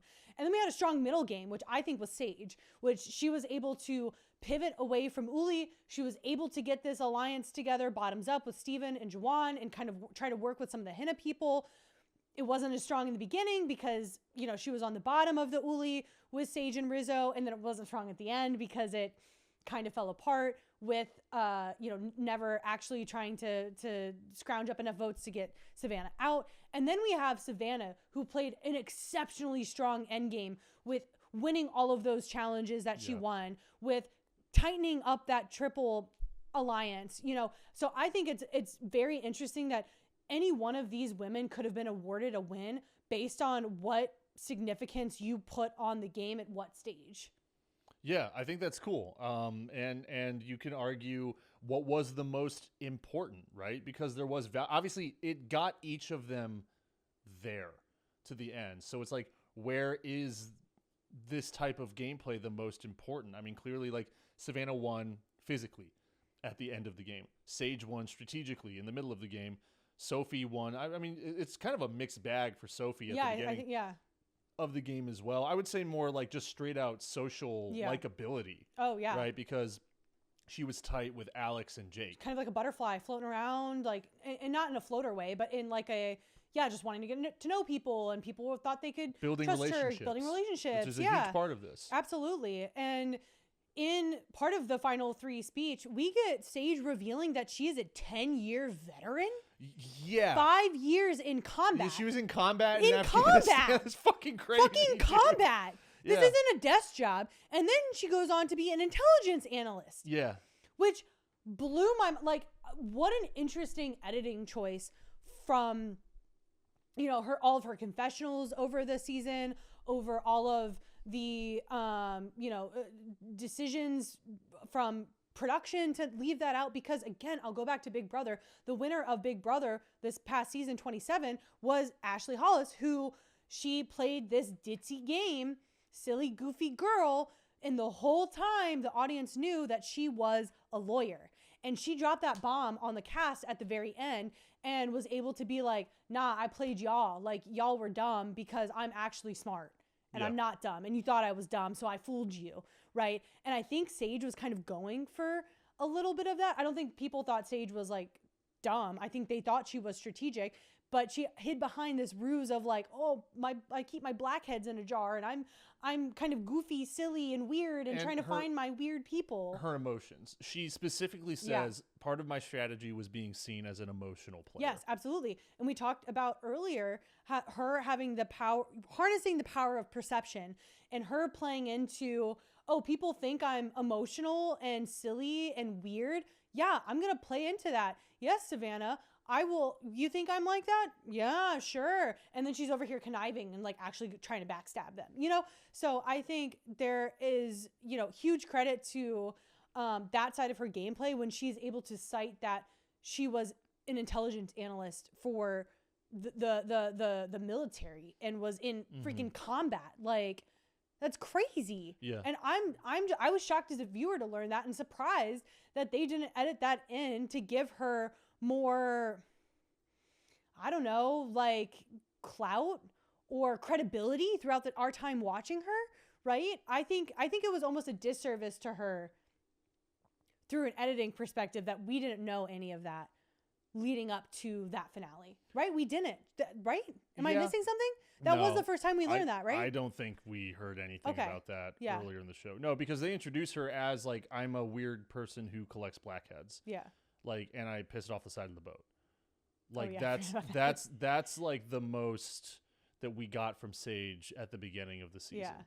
Yeah. And maybe it's because like they already had Savannah's hidden profession as a former reporter. Like, who fucking like that is absolutely zero on the scale of like, oh, I'm gonna hide my profession because people could think that. I'm sorry, but if you're telling me this woman was in combat for 5 years and an intelligence analyst, I'd be like, oh fuck, she's a badass, you know? Like, give me that as a viewer. Like, let me root for Sage for being like a fucking badass and being able to like further hide underneath these layers than fucking Savannah being like, I was a reporter. Yeah, okay. Yeah. It's interesting that they choose one over the other. And I mean, why can't we have both? And I guess like the way that it plays in the edit is that's the last thing that we see of Sage as they're walking up the beach. Yeah. To go to tribal. Cuts back to Sage in a confessional saying, I'm going to reveal to everyone tonight that I'm a combat vet. Yeah. And I think that was like, that's the oh shit moment before you go to commercial. Yeah. Because, and I mean, we popped. We were like, oh shit. Yeah. And then we broke for commercial. So I think that's the intention that they were going for. But that's an interesting way to put it. That they chose one story over the other to highlight. I think they took it away from her the whole season. You know, like, yeah, they got that one big pop, but give me that pop to propel her into a win. That's what I need. That's what I need that pop for. Because there was a point in time as we're watching this, I was like, I looked to you and I was like, oh my God, are we watching a Sage win right now? Because I've been deflated for the last several episodes being like, there's no way Sage is going to win. I thought she was going to go home several times. Like, I was like, my mouth was kind of agape and I was like, oh my God, we're watching a Sage win right now. It's going to happen. My favorite player of the season is going to win. Well, while we're on the subject, this is why I don't do this. Of Sage's potential win. I want to cover jury in each player. Sure. while we're talking about Sage and her jury experience, Steven asks Sage a burning question, which is why she turned on the majority alliance, meaning OG Hina plus Sage and Jawan, against OG Uli, which was Nate, Savannah, and Rizzo. Why she turned on them and voted everyone out, starting with MC, Sophie, Christina, Alex. Steven, Alex, all of those people. Very fair question to ask, because we were asking ourselves the same thing watching this entire season. She claims that everyone who she voted out had leaked information on her, and they kind of start chirping back, and they say, well, it doesn't matter because we were still the remaining majority. Yeah. And I mean, like, I'm saying, like, shocker, Sophie pipes up and says, well, it doesn't matter because we were in the, but then I think even like Alex and MC start chirping a little bit. Yeah. And I think what happened again is that we were watching her crack under pressure a little bit. I think, yes, she came in with that absolute grenade she was dropping, that she was a 10-year vet and very respectable and I think impactful on the game of Survivor positions that she held, being a vet. And that if that's the hammer, I need it to be supported. And I think everything else at best, she was teetering between a C+ and a B- on her answers, where they weren't like bad, but they weren't like super great to like push her further. Most of her answers were to get out of whatever, like she was looking for the quickest way out of that question, which is, if you don't have a good answer, that's where you pivot to. Right. And you don't spiral, you don't trying ramble. To just get by with the answers because you weren't expecting that question. And I think she did that. Like, I think she was able to like skirt and like get by when she needed to, but like that's not what she needed in order to win at that point, because she was already playing from behind at that point. And this is where I want to ask, is this the moment where Sage stands up and says, well, it doesn't matter. I didn't come here to make friends. I didn't come here to vote with the majority. I wanted everyone out, so I took everyone out. Yeah. She treats it as more of a, well, I did what I had to do, instead of a... And everyone else is sitting there is like, but you were in the majority, so did you have to do it? Instead of a, I did what I wanted to do because Steven was a threat. Sophie was a threat.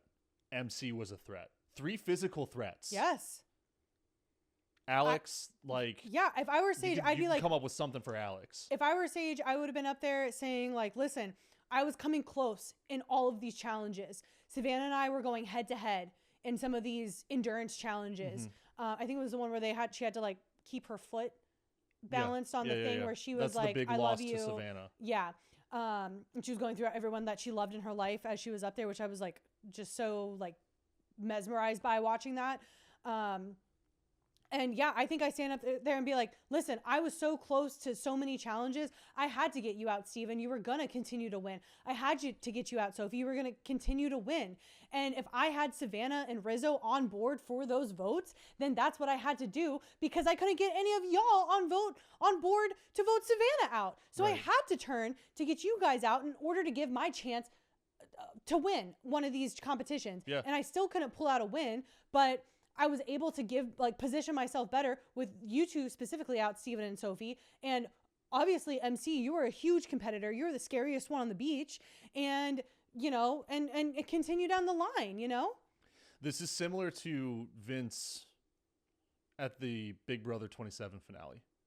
Because we said Vince's biggest problem with his final statement was that he wasn't really taking ownership of anything that happened. And it was like, I did my best to manage, but like, it just kind of, that's the way that the cookie crumbled. No. They don't want to hear that. They don't want to hear that. You say, yeah, I did lie. And like, I'm sorry. I tried not to.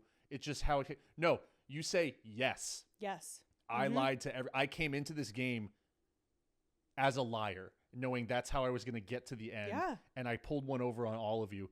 I think that's where Sage fell off in the jury portion of the season. I think that's part of this like new era issue is that everyone's like, oh, we're going to be such good friends. We're going to be a part of this big cast and we're going to go to Disney World together and we're going to go on vacations together after this. And we're going to be a big hunky dory family and we all love each other. And, you know, we don't want to do anything too egregious and someone doesn't want to be that like big liar person because then you won't fit in with the bunch. And so I think it's this sense of like playing a little too nice. I think there's some still like nicety. Like, yes, you're trying to win the million.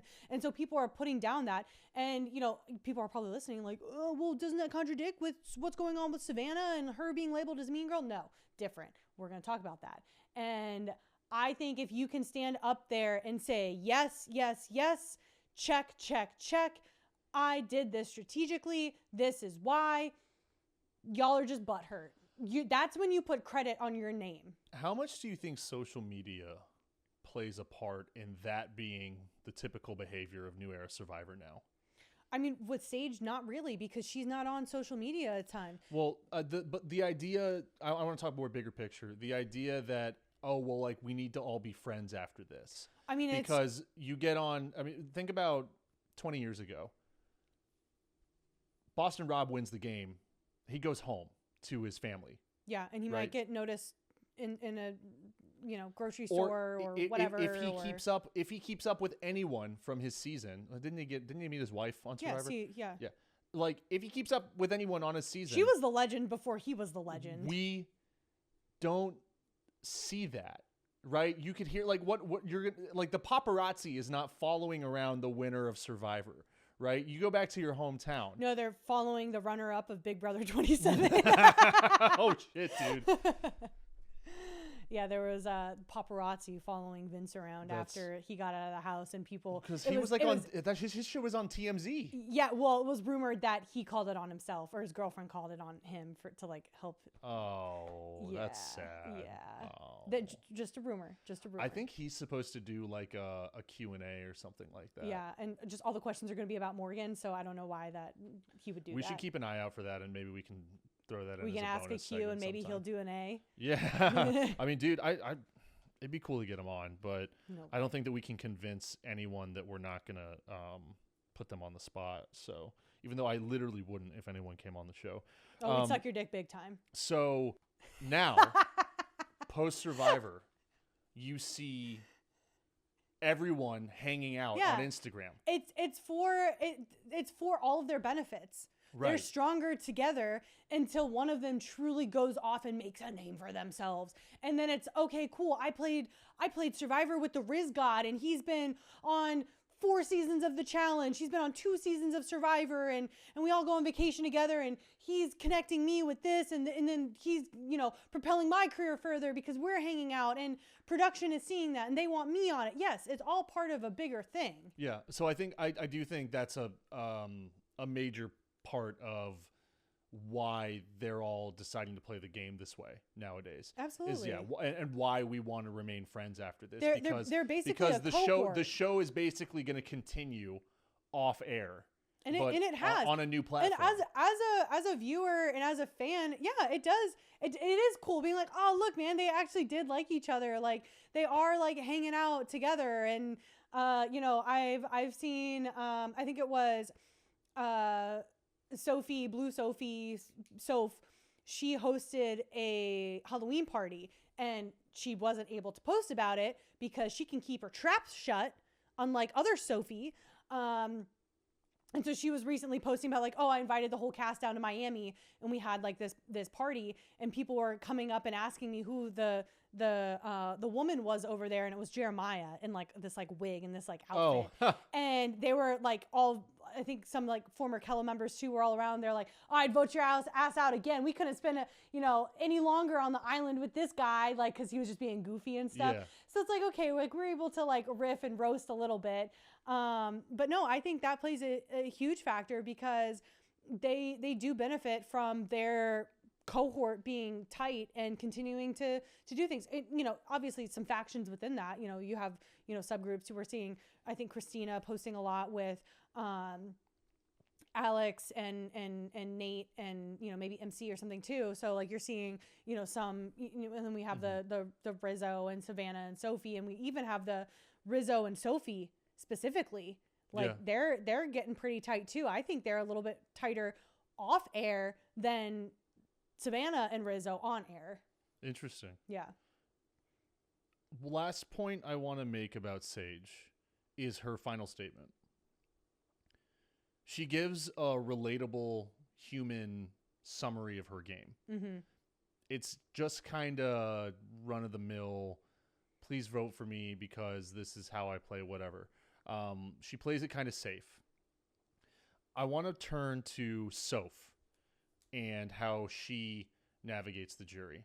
I don't have a lot of notes about the questions that she's asked because most of the questions I think were for Savannah or for Sage. Yeah. In this finale. She really focuses on earning her spot without backstabbing, without playing an idol. I mean, she fucked up her knowledge is power advantage, but then she could say that she got to the finale without successfully using an advantage, and she does cite that. She didn't need to use it. So that's Soph's main approach, and she talks, just about, she is like the true underdog story, and she hits that really hard. But I think that that's a solid way to appeal to the jury of, here's how I got here. It's through, because, you could say, because Savannah fucked people over, right? Yeah. And Savannah had the power of Rizzo's idol kind of guiding her along as well. It was the two of them, and it was always the two of them. So you're able to point a finger at that. But you want to be careful about that because you don't want to be perceived as riding coattails. Right. So it's a delicate balance, I think. And I think she gets out of that pretty well. She does. And I think she really establishes herself as an independent player. Let's get into Savannah and her interaction with the jury. Someone asked, I can't maybe you remember, someone asked them about their whys. I think they asked all three of them. Yeah. Tell me about your why. Why are you out here? Whatever. And Sophie's over there being like, my grandmother, this was our thing, and I promised to her on her deathbed that I would be on here for us, and all this thing. And Sage doesn't give a very memorable answer. I can't even remember what she said. But Savannah basically is like, I would rather the jury not consider my why. And I was like, what? But like, kind of smart, right? Because you just shut down. Because you know why? I think it was Jawan who asked that question. Yeah. Oh, yeah. Savannah knows that she doesn't have Jawan's vote. Yeah. She's not going to get Jawan's vote. Yeah, but she's still giving an answer to 8 other people or whatever. I think it's a bold move, but I do think it falls in line with the rest of the way that she's played the game.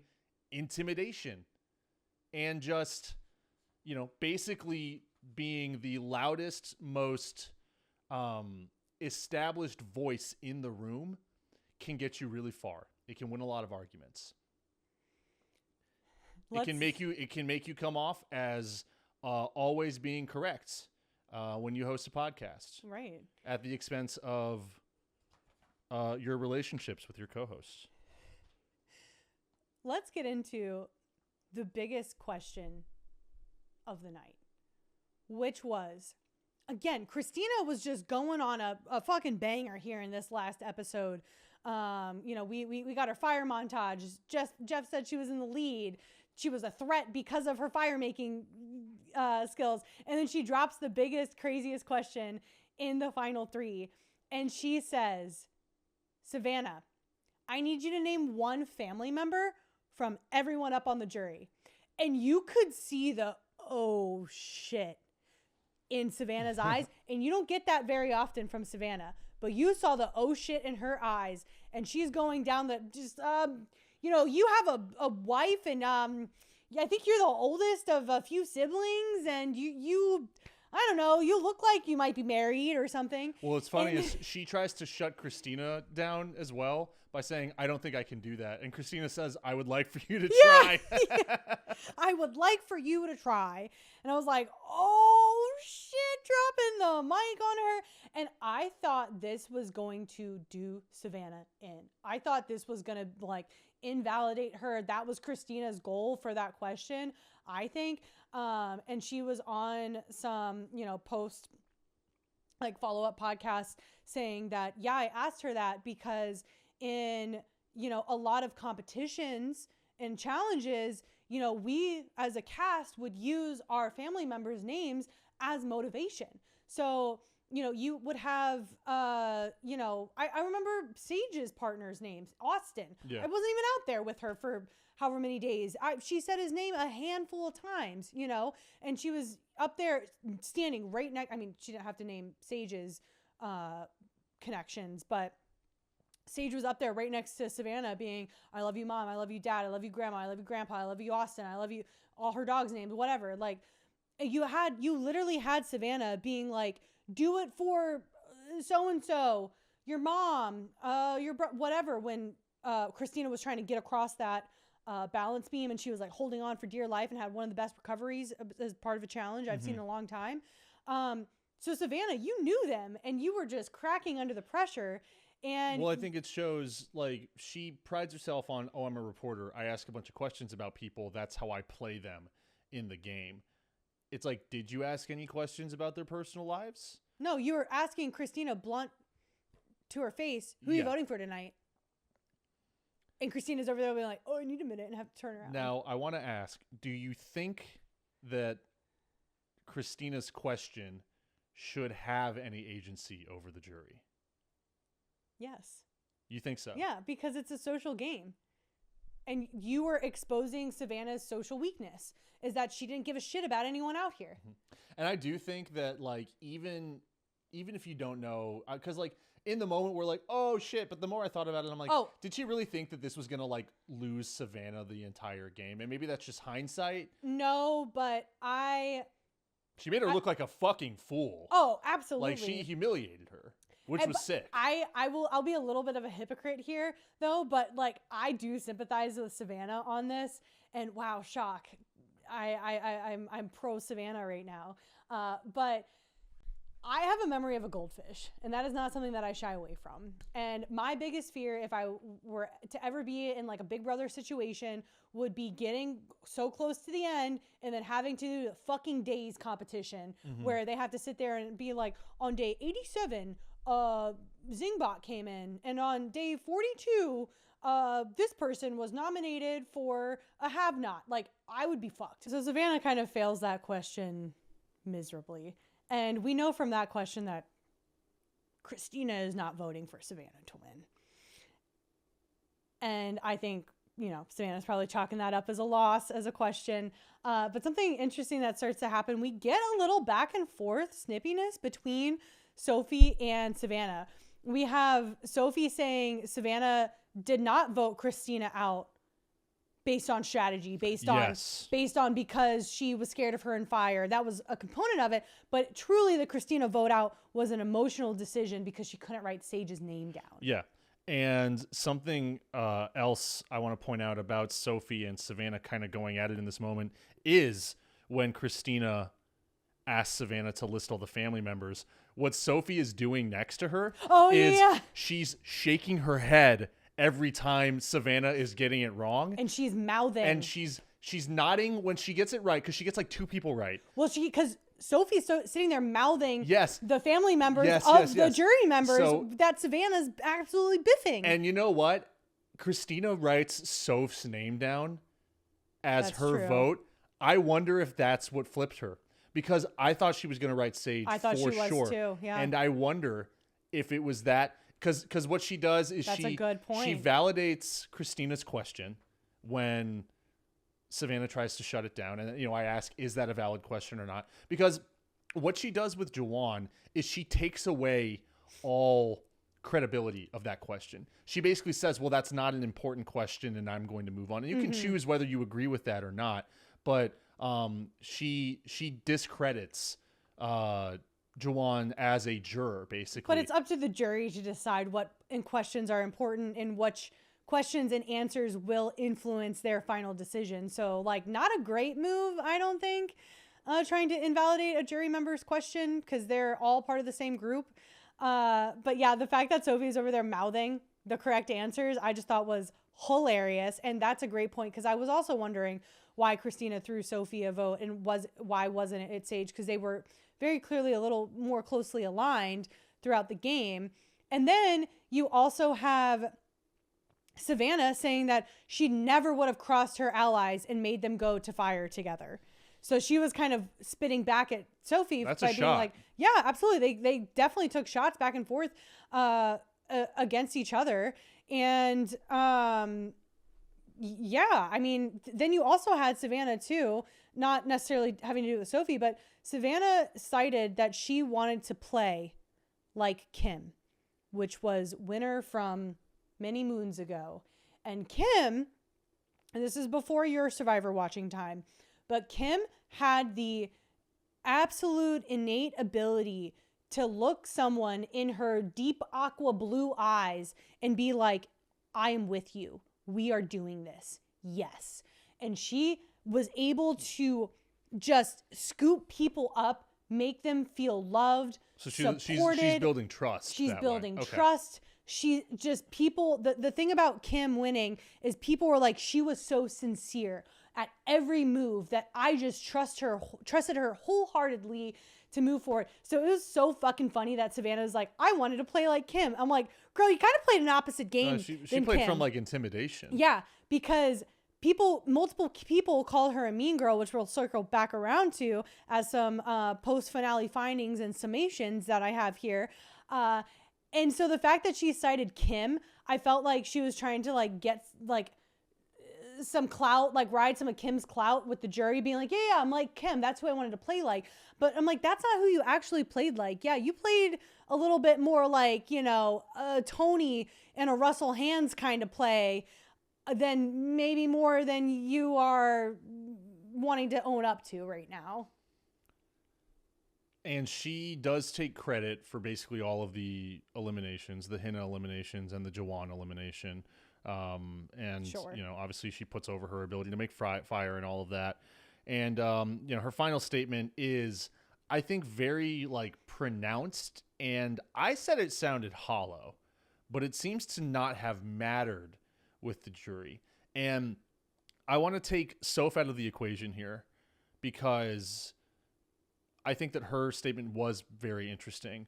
But if we're going to go like two different ways where Savannah's, I think, was very, it just sounds like she's reading the news, right?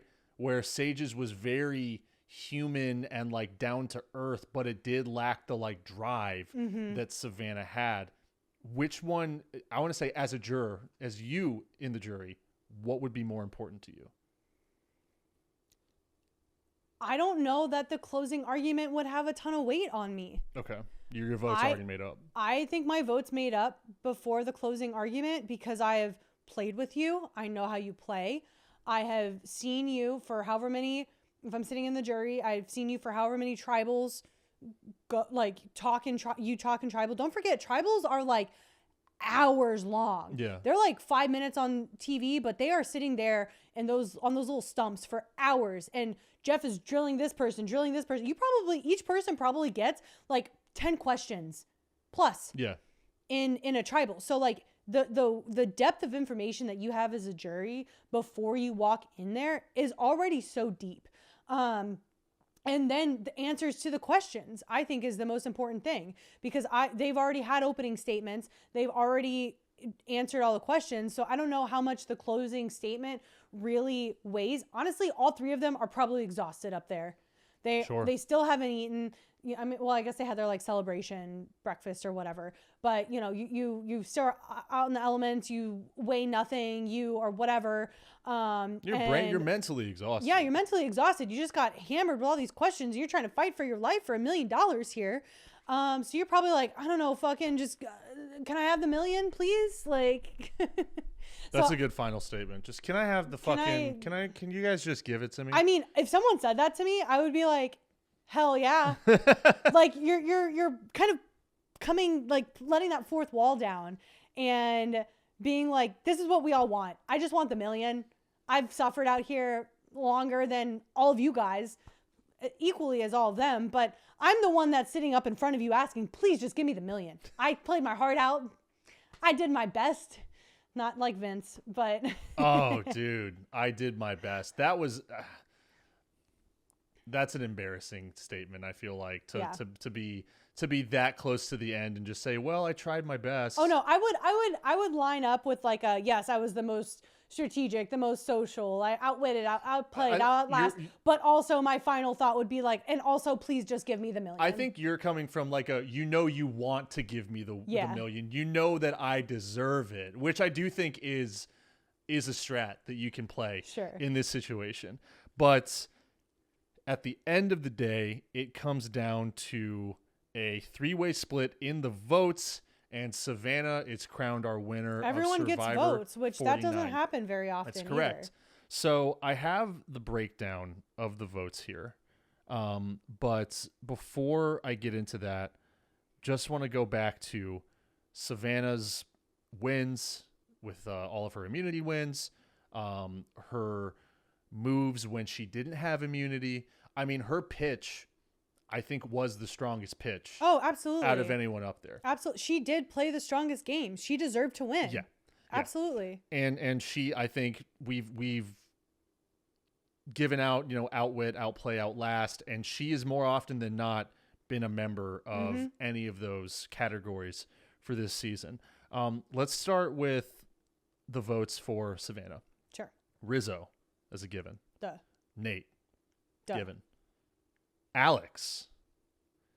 Interesting, because he doesn't vote Soph, which is like, They were never on the same page. They couldn't didn't even seem like it. vote a single time together, post the merge. So Alex remains kind of a question mark, but he goes with Savannah. I think just as a juror, it's just like, okay, it makes the most sense. There's not a lot of history, but she's up there and she just has the most to say. This clocks. Steven votes Savannah. Steven's clearly like a super fan.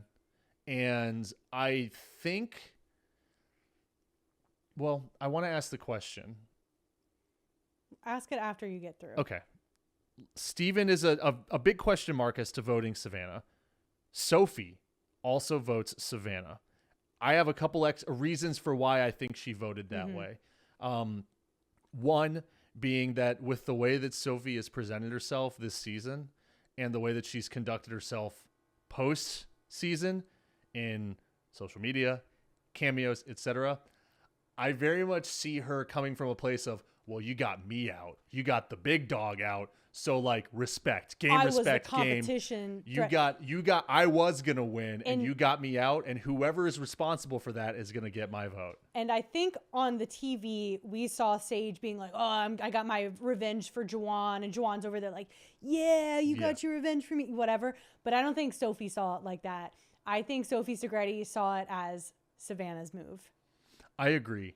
And I think... And if Sage was able to articulate that was her move, and yes, Sophie Segretti, I got you out of this game, I think that would have actually made Sophie like her and be like, wow, yeah, like you were saying, I am the big dog. You did get me out. You did need me out, so you had a chance to win immunities. Yeah, it's like I did play an emotional game, but...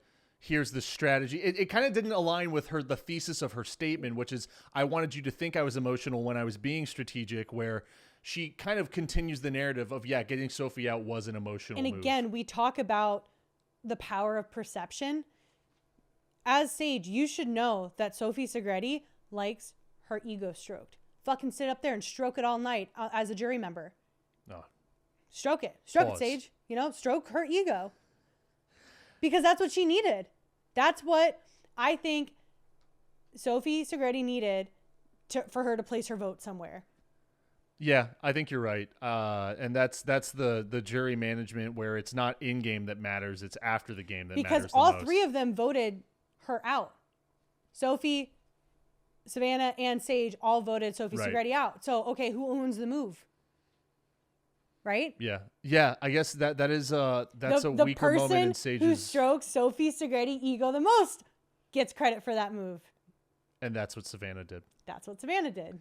So that's I think a big indicator as to why Sophie votes Savannah. MC votes for Sophie. And so does Christina. And I think MC likes the underdog story. I just would love to hear them, The go grit. into detail for why the grit, the tenacity. Sure. I think that she really doesn't fuck with Savannah, especially with they had that altercation in the jungle where Savannah dove for her keys. Yeah, I and wouldn't it was be like, fucking voted for someone like that either. And it's like, you play dirty. And I think, and Christina is, the more interesting vote. And I think, we talked about this earlier. Maybe she goes with Sophie because Sophie demonstrates her ability to answer a question that Savannah cannot. Right. And maybe Christina thinks that Sage could have worked alongside her a little more, right? Her and Sage could have figured out, they could have voted Rizzo. They could have voted Soph, right? And instead, Sage does side with the bad guys in Christina's eyes. So I think it makes sense that she goes Sophie as well.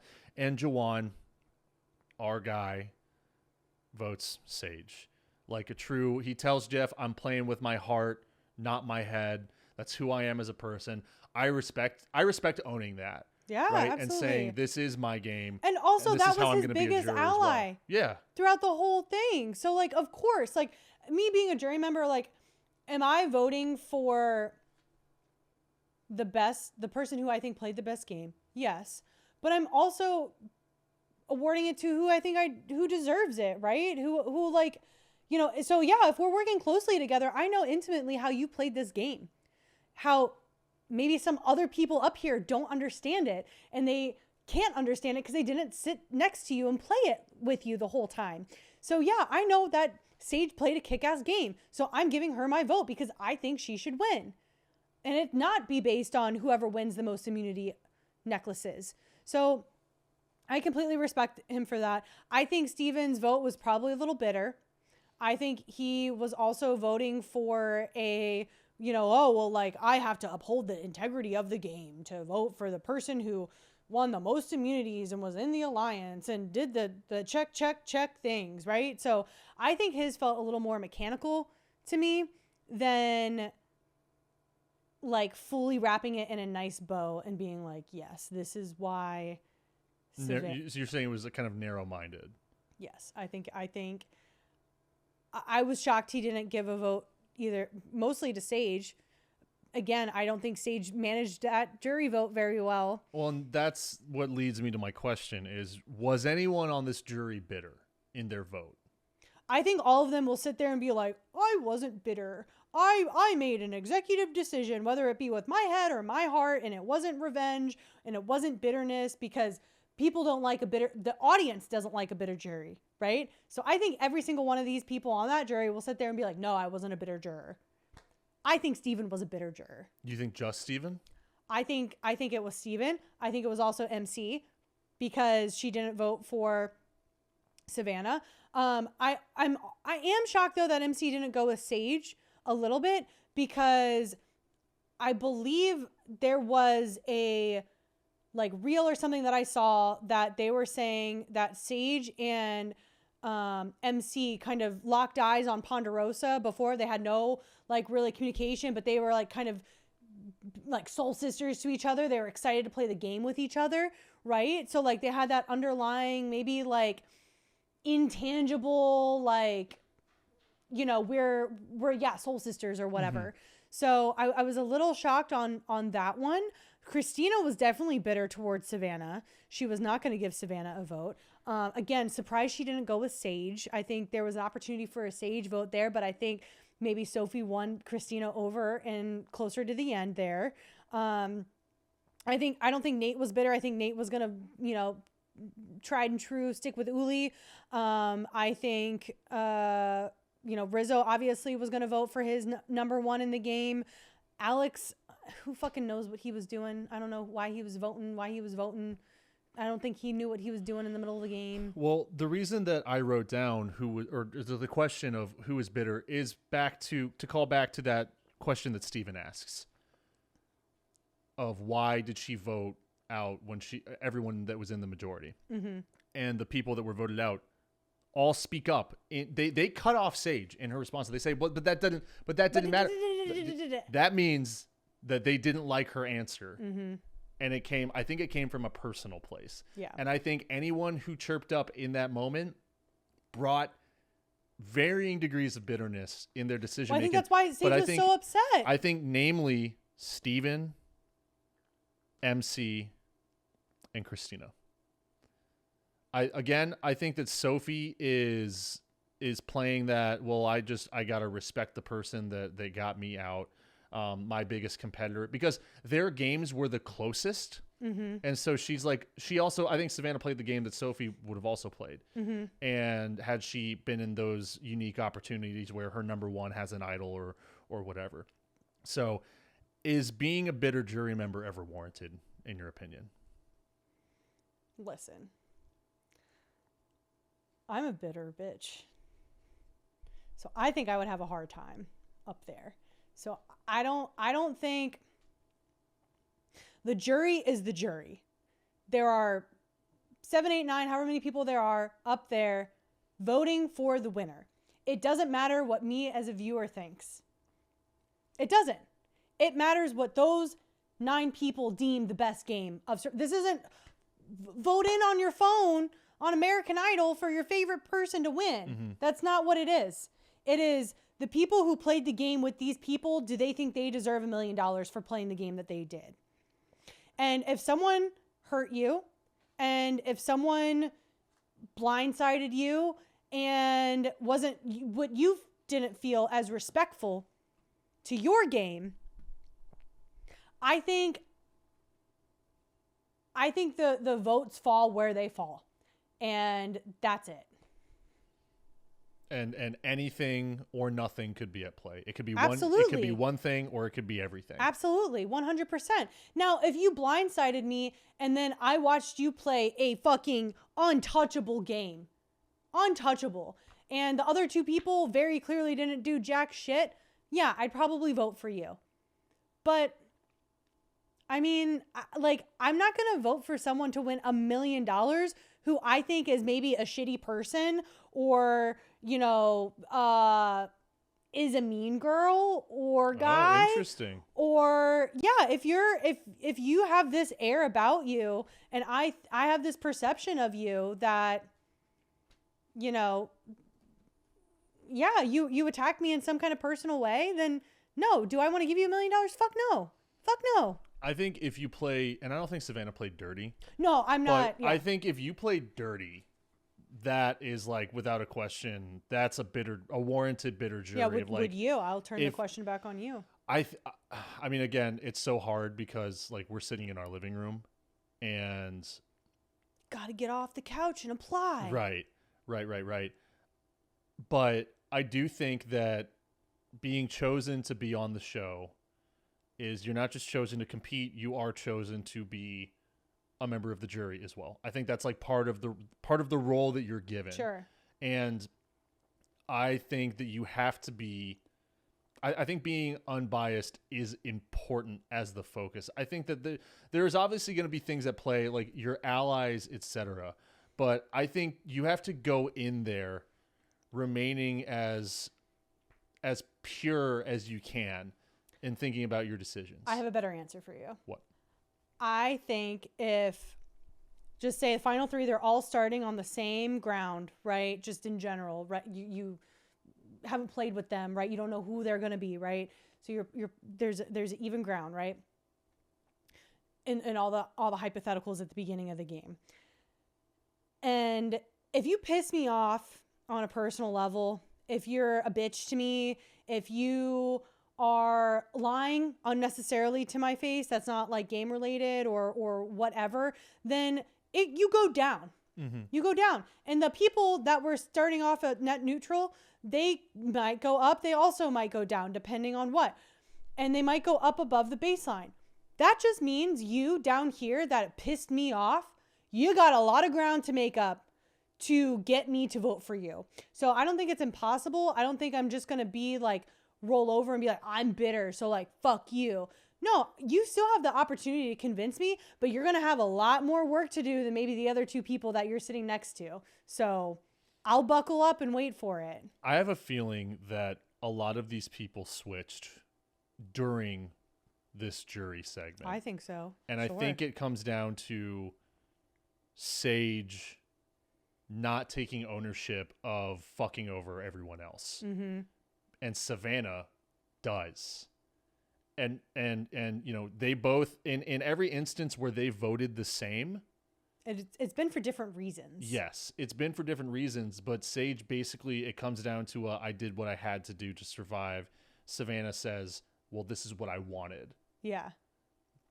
I think that's where these votes like certainly flipped if it wasn't out of spite against Sage. Sure. In this case. Yeah. Well, I mean, she just had such like a profound reaction. Yeah. Where she's like, I'm not crying because I lost. I'm crying because like I clearly have hurt people. Right. Well, that's what happens. We're like after show, everyone's drinking champagne.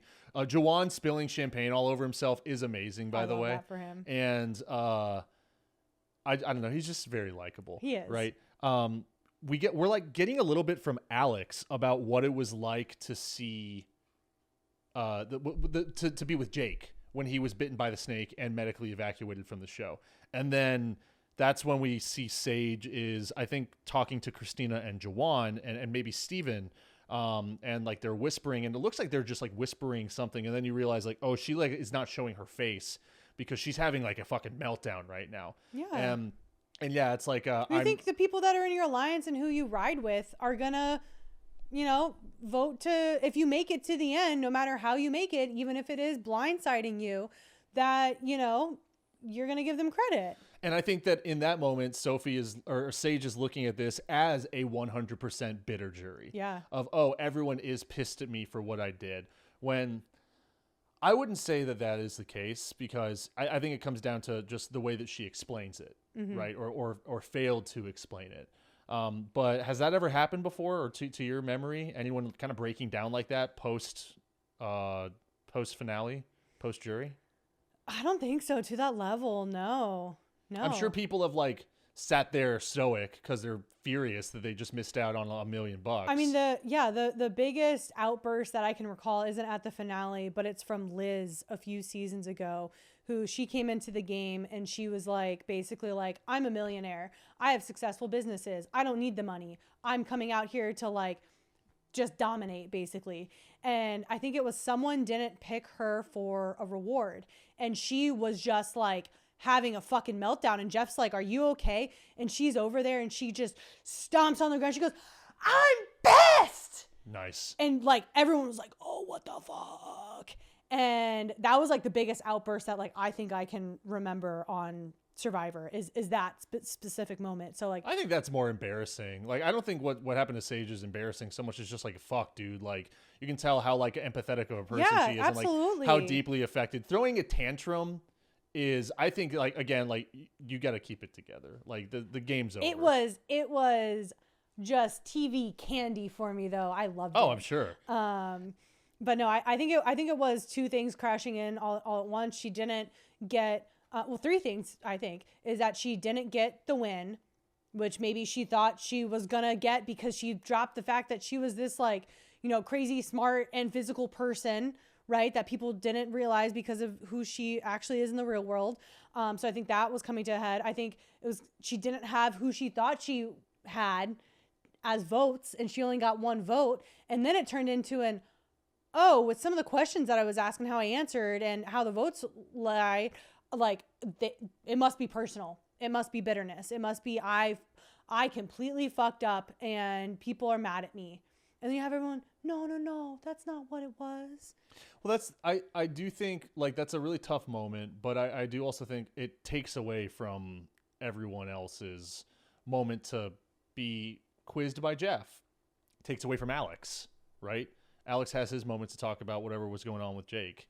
And so I don't think it's like it's bad that it happened or anything like that, but it did shift the vibe for the rest of the after show. Oh, sure. For better or for worse. Which again, I'm cueing you to play our new little segment music here. Oh, okay. And now it's time to attack CBS production on Backdoors and Blindsides. The reunion. Biggest gripe with New Era Survivor.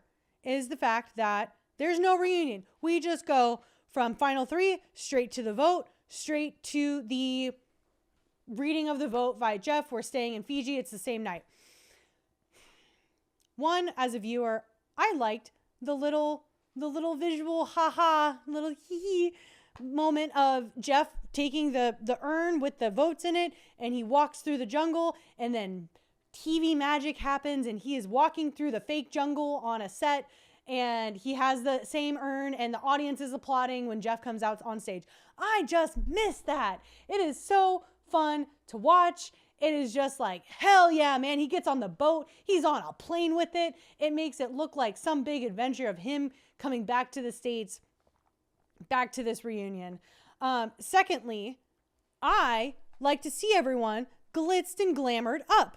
I've spent however many episodes watching all of these people with mud in their teeth as they eat, scrounging around on the beach, just dirty and just hunger stricken. They've lost all this weight from being out there. They are just sunburned and beat up and bruised. And I want to see the glow up.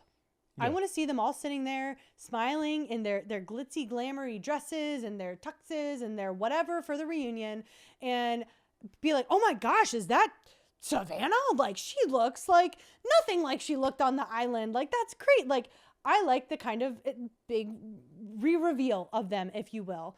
And then third, it's way too close to be reflective. Way too close. What do you mean?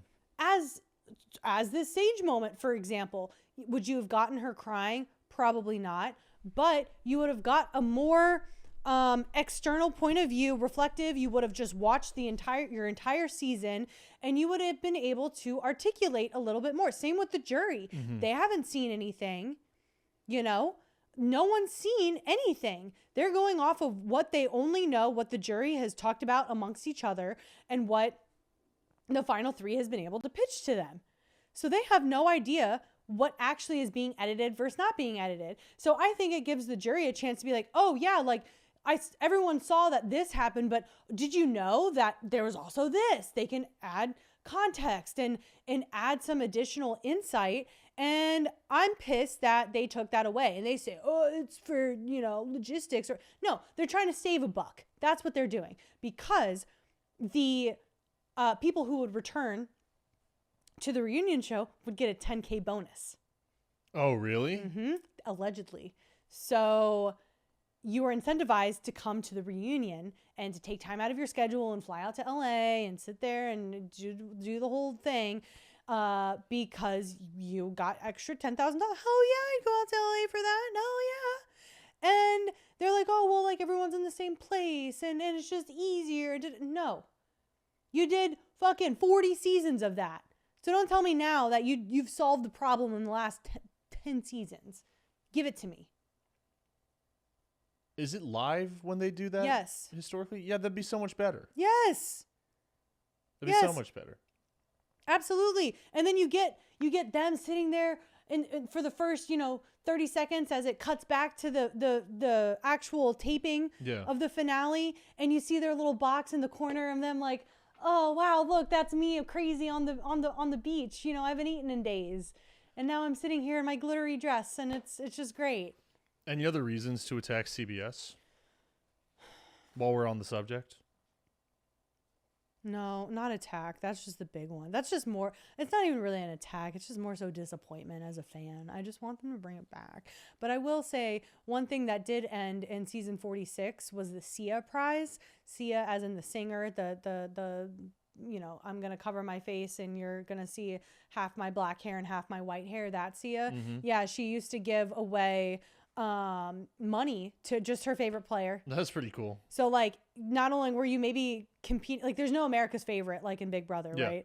So she would award her favorite player unknown amounts of money. Sometimes it was like $100,000. So that's good as second place if you didn't even place. She ended up giving away over 10 plus seasons a combined $1 million. Holy shit. Of her personal money. Sorry, 47, 48, 49, 50. No Those money record for you. sales like dry up or something. That's why we don't do this Probably. anymore. I don't know. You think she was trying to buy her way onto Survivor? I don't know. She was, I mean, maybe. I mean, that was a huge promo for her, Yeah. right? I couldn't, you know, her high, hitting that high octave that she, titanium. Is that her? That's her, right? I don't fucking know. I don't know.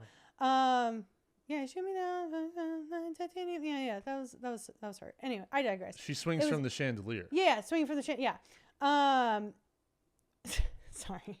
Now I'm just thinking about, I saw some like posts, and like she posted recently some like random string of sentences that made absolutely no sense, and people like circled the first letter of like a majority of these, and it spelled out Beyonce kidnapped me. Oh, okay. Yeah, so maybe that's what happened. Maybe Beyonce kidnapped her, and she, you know, that's why she can't hand out money anymore.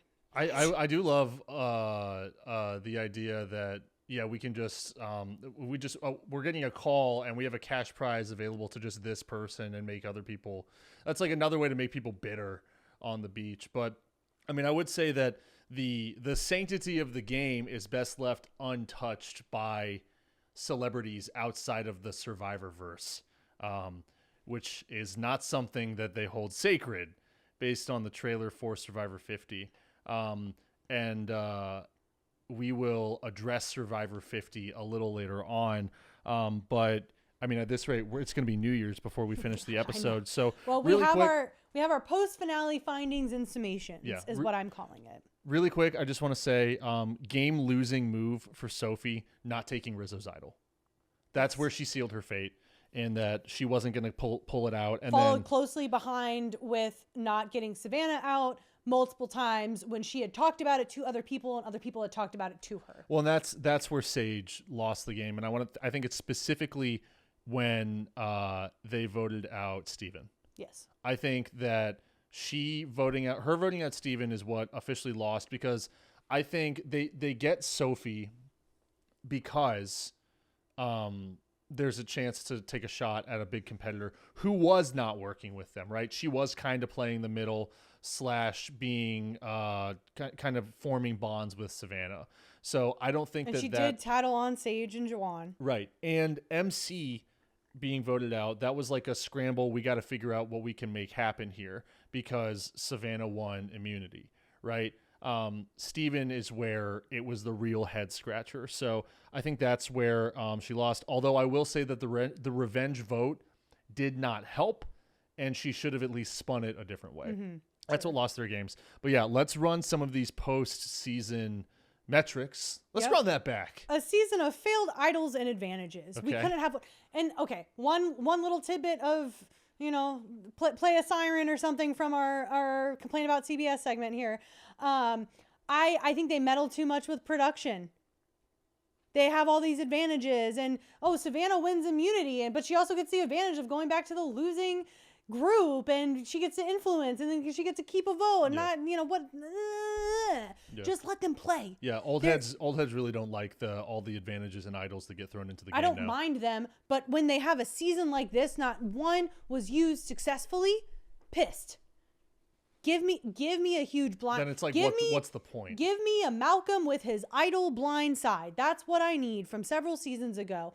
Give me some crazy move. They like build it up in the episode, and then crumbles into nothing, and then it's another unanimous vote. I'm like, at least Rizzo was able to spin it into like actual gameplay for him and strategy for him. Sure, but like it still wasn't needed. It was needed because they couldn't vote him out at that stage, but like, just annoyed with that. That you inserted that many idols, that many advantages, and they all flopped. Like, if you're gonna meddle that much as production, it has to have a payoff. Yeah. It's like uncut gems. Like, why would you show this to me if I can't have it? Exactly. Yes. Thank you.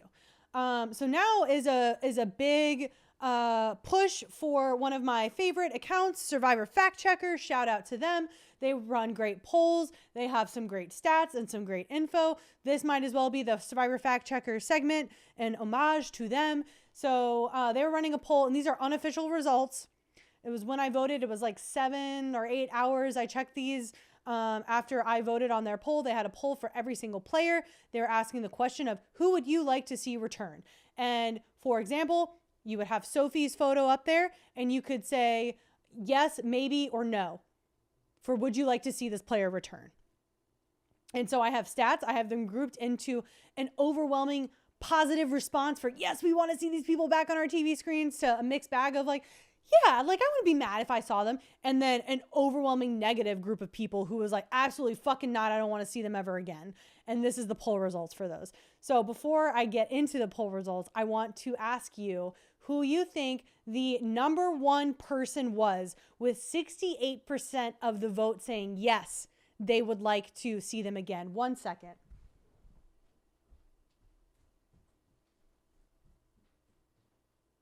Okay.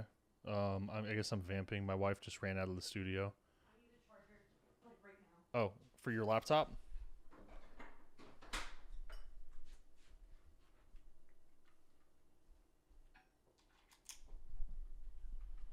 This is impressive. This is kind of like watching a challenge, a Survivor challenge. Oh, it just disconnected. Megan previously had the lead, but her charger just disconnected from the wall. Can she pull out the win? And we're good. We're saved. Oh, thank God. I'm going to leave that in. Okay. So, of the poll results at the time, again, unofficial, Survivor Fact Checker has not released the final poll results. I think they're going to do it today or tomorrow, so numbers could skew slightly, but I think it tracks pretty well. And I would be surprised if any of these numbers turned over. But with 68% of the overwhelming positive response for, yes, I want to see this person on my TV screen again, I would like them to return, guess who won? Rizzo. No. It wasn't Rizzo? Wasn't Rizzo. All right, hang on. So if it wasn't Rizzo, who I thought was the most likable person on the show. Okay. Now I think maybe we're going for just like impressive gameplay. Savannah. No. All right, who was it? The third Tres Leches. Oh, Sophie? Oh, that makes sense. But she's also very likable. The overwhelming positive response, the top three were Sophie, Rizzo, and Savannah with 68, 65, and 60% respectively. Neck and neck. So yeah, that was all neck and neck. I mean, maybe that changed slightly, but at the time of when the results will be released. And then our mixed bag in order of most yeses to least yeses, with a lot of maybes and a lot of no's. So it was like pretty even amongst those three. It was in the order: Sophie, Steven, MC, Jake, Sage, Nate. Wow. All in the middle. And that would range from, Sophie, i.e., being 45% yes, 25% maybe, 30% no. And then someone like Sage, 36% yes, 27% maybe, 28% no. So those are the kind of ranges that we're working with those ones. And then overwhelming negative response. We had 9 players that people said, fuck you, I don't want to see you on my TV screen again. Guess who was the least? If we're going with the least, I think it's got to be the person who I think rubbed not just all of the cast, but like a lot of the audience the wrong way, and that's got to be Matt. Yeah, you got it. Matt got mad. Matt talked shit about Sandra. He revealed that he is a rich guy who is just slinging bags just for fun. Yeah, grinding just for fun because it's something he wants. He doesn't want to work in an office anymore. He kind of was sloppy in his game. Yeah, I think it makes sense that most of the audience would be out on him. Said no. Damn, that's brutal, dude. Yeah.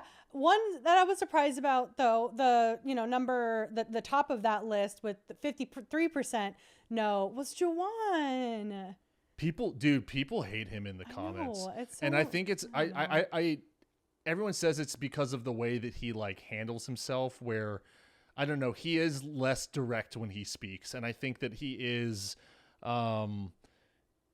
maybe he's not as sure of himself, but I think that he had some moves in this, and I think that he played a scrappy game in the first half. Well, I think it was the stealing of Savannah's bag, the water bottle, the stealing of even the final torch, Rizzo's torch at the end when he was that's snubbed. pretty So I think that there was some maybe like absent-mindedness there woven in, but in order from the negative responses, so Juwan had 53% no. Then going down, we had Alex, Jeremiah, Shannon, Jason, Nicole, Christina, Annie, Matt. Which honestly, like the Matt, Annie, and like Nicole, like kind of being at the bottom makes sense. We didn't see them all that much, so I get that. Or at least, you know, with the Kella tribe specifically. And moving on to our next Survivor Fact Checker poll is their popularity. So a little bit different than who would you like to see return again, because that has, you know, some different connotations. But who do you think was the most popular and who do you think was the least popular? And you said this doesn't coincide with the poll that we just had about returning versus not. It might not. It's two separate questions. They're nuanced questions, but they're separate. Least popular. I mean, I would just think like I go to Matt because of like, yeah, again, like him rubbing people the wrong way for least popular. Who is my least favorite player of this season? You know it. Do I? Oh. It's Jake. No. I'll ask this clarifying question then. Who did I unfollow from the cast on our corporate account? Oh, it's Shannon. Shannon lost. She was the least favorite player of this season. And then the winner of that was also Sophie. Yeah, Sophie is pretty over with people. I mean, because she has that underdog story, and she is very likable. And look, I'm glad that we're pointing these things out because Savannah is a very good player, and we've been leaning towards anti-Savannah. I think I wrote that in an episode description. We've been largely anti-Savannah on this show, and it has nothing to do with like, I would even say the way that she's playing, because she is playing in that she's using Rizzo's idol as power and she's winning these competitions and she is a villain. I think that you can be a villain that everyone likes. I think Savannah is incredibly unlikable. Well, I think it's what you said about it, her response to her closing argument to the jury sounding like she's reading from a teleprompter. Yes. Like it feels, there's facial expressions that I can't pinpoint. There's, you know, glances and you know, the how she constructs her sentences that just make it feel kind of lack authenticity. And yeah. Here's the thing is you can be the type of player where you are a villain and you are fucking people over and you are pinpointing things about other people and, you know, using their weaknesses against them. But I think you come in and you're confident and you say, well, I am Survivor. As she said before, I am the main character. That's why I behave the way that I did in front of the camera. The hot Grim Reaper. You can do all of those things and you can still be likable. Rachel Riley, I think, is very likable. And she has that same approach where she comes in and she says, bow down to the fucking queen. I'm gonna give you shit if you don't play the way that I want to play. I'm gonna get in your face and confront you. But she's likable. Johnny Bananas, I think, and probably the epitome of this type of behavior. Talk about sucking right? dick. But like this man over here, I fucking love Bananas, dude. He like kind of vicariously watches the challenge through me. I watch the show. Like you like if I have it on, like you're like, oh, or if you know I'm gonna watch it, you're like, hey, can you wait for me to watch it? But like you're not like, oh, let's fire up the challenge. But whenever Johnny Bananas is on our TV screen, Matt's he's sitting there and he's popping for bananas. Because I think his whole brand is he's an asshole, but I do think he's likable. He has charisma. Yeah. And I think Savannah really lacks charisma. Okay. Yeah. To make her a likable villain that you would root for. Well, she even, you know, following up with talking about some of the post, finale fallout. This is kind of why I like waiting to do a finale show a little bit after the actual finale airs, because we get those like final thoughts from the players in real time on their social media. And Savannah, I think it was from some interview she did, and she was talking about being called a mean girl. And she says that, you know, some of her castmates called her a mean girl, and, you know, she's getting some things from online. I think Sage and Christina both said that into the camera. And I think Steven had some thoughts too. And so you had some of that. So she was kind of explaining that. She was like, well, you know, I went to all of my like family and friends and the people that are, you know, in my circle. And I asked them if I was a mean girl, and they all assured me no. And I'm like, because you're in a fucking echo chamber. I think, yeah, I'm like, I don't know if that's the like proper channel to like come to that final summation. But she says there's one quote that I took off from it, and it again, yeah, made me think of what you were saying with lacking charisma. She goes, I know my perspective of myself. The fuck does that even mean? I don't know. Just like, oh, I'm not a mean girl because I say I'm not a mean girl. But if people like, again, I think it lacks a certain amount of reflection and ownability. Yeah. I mean, that's just the equivalent of the Big Lebowski. You know, well, that's just your opinion, man. Yeah. Right. Well, again, which is fine. If that's the answer you got, that's fine. But that just means that you're not willing to discuss it anymore. If you want to play the villain, if you actually want to play the villain and let it permeate, and that this is your reputation, the way you answer that question, Mean Girl won $1 million. Yeah. You say, fuck yeah, dude. Yeah. Mean Girl's going to Survivor 50. Yeah. Mean Girl's going to go toe to toe with Boston Rob, with Suri. Yeah. Boston Rob isn't in 50. Is he not in 50? No. He's not in 50? No. I've thought this entire time. I swear to God, he was in that fucking promo. Suri is there. Yeah, yeah. But no, he is not there, sweetheart. Oh, I thought for sure he was in Survivor 50. No. Oh. Anyways. I got to make a couple returns on some t-shirts I ordered. Yeah. Some bootleg Boston Rob Survivor Season 50. Yeah, okay.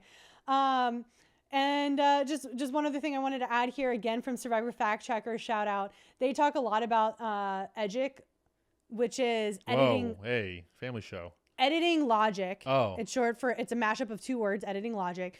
And it's where people try to quantify screen time to equate to a winner.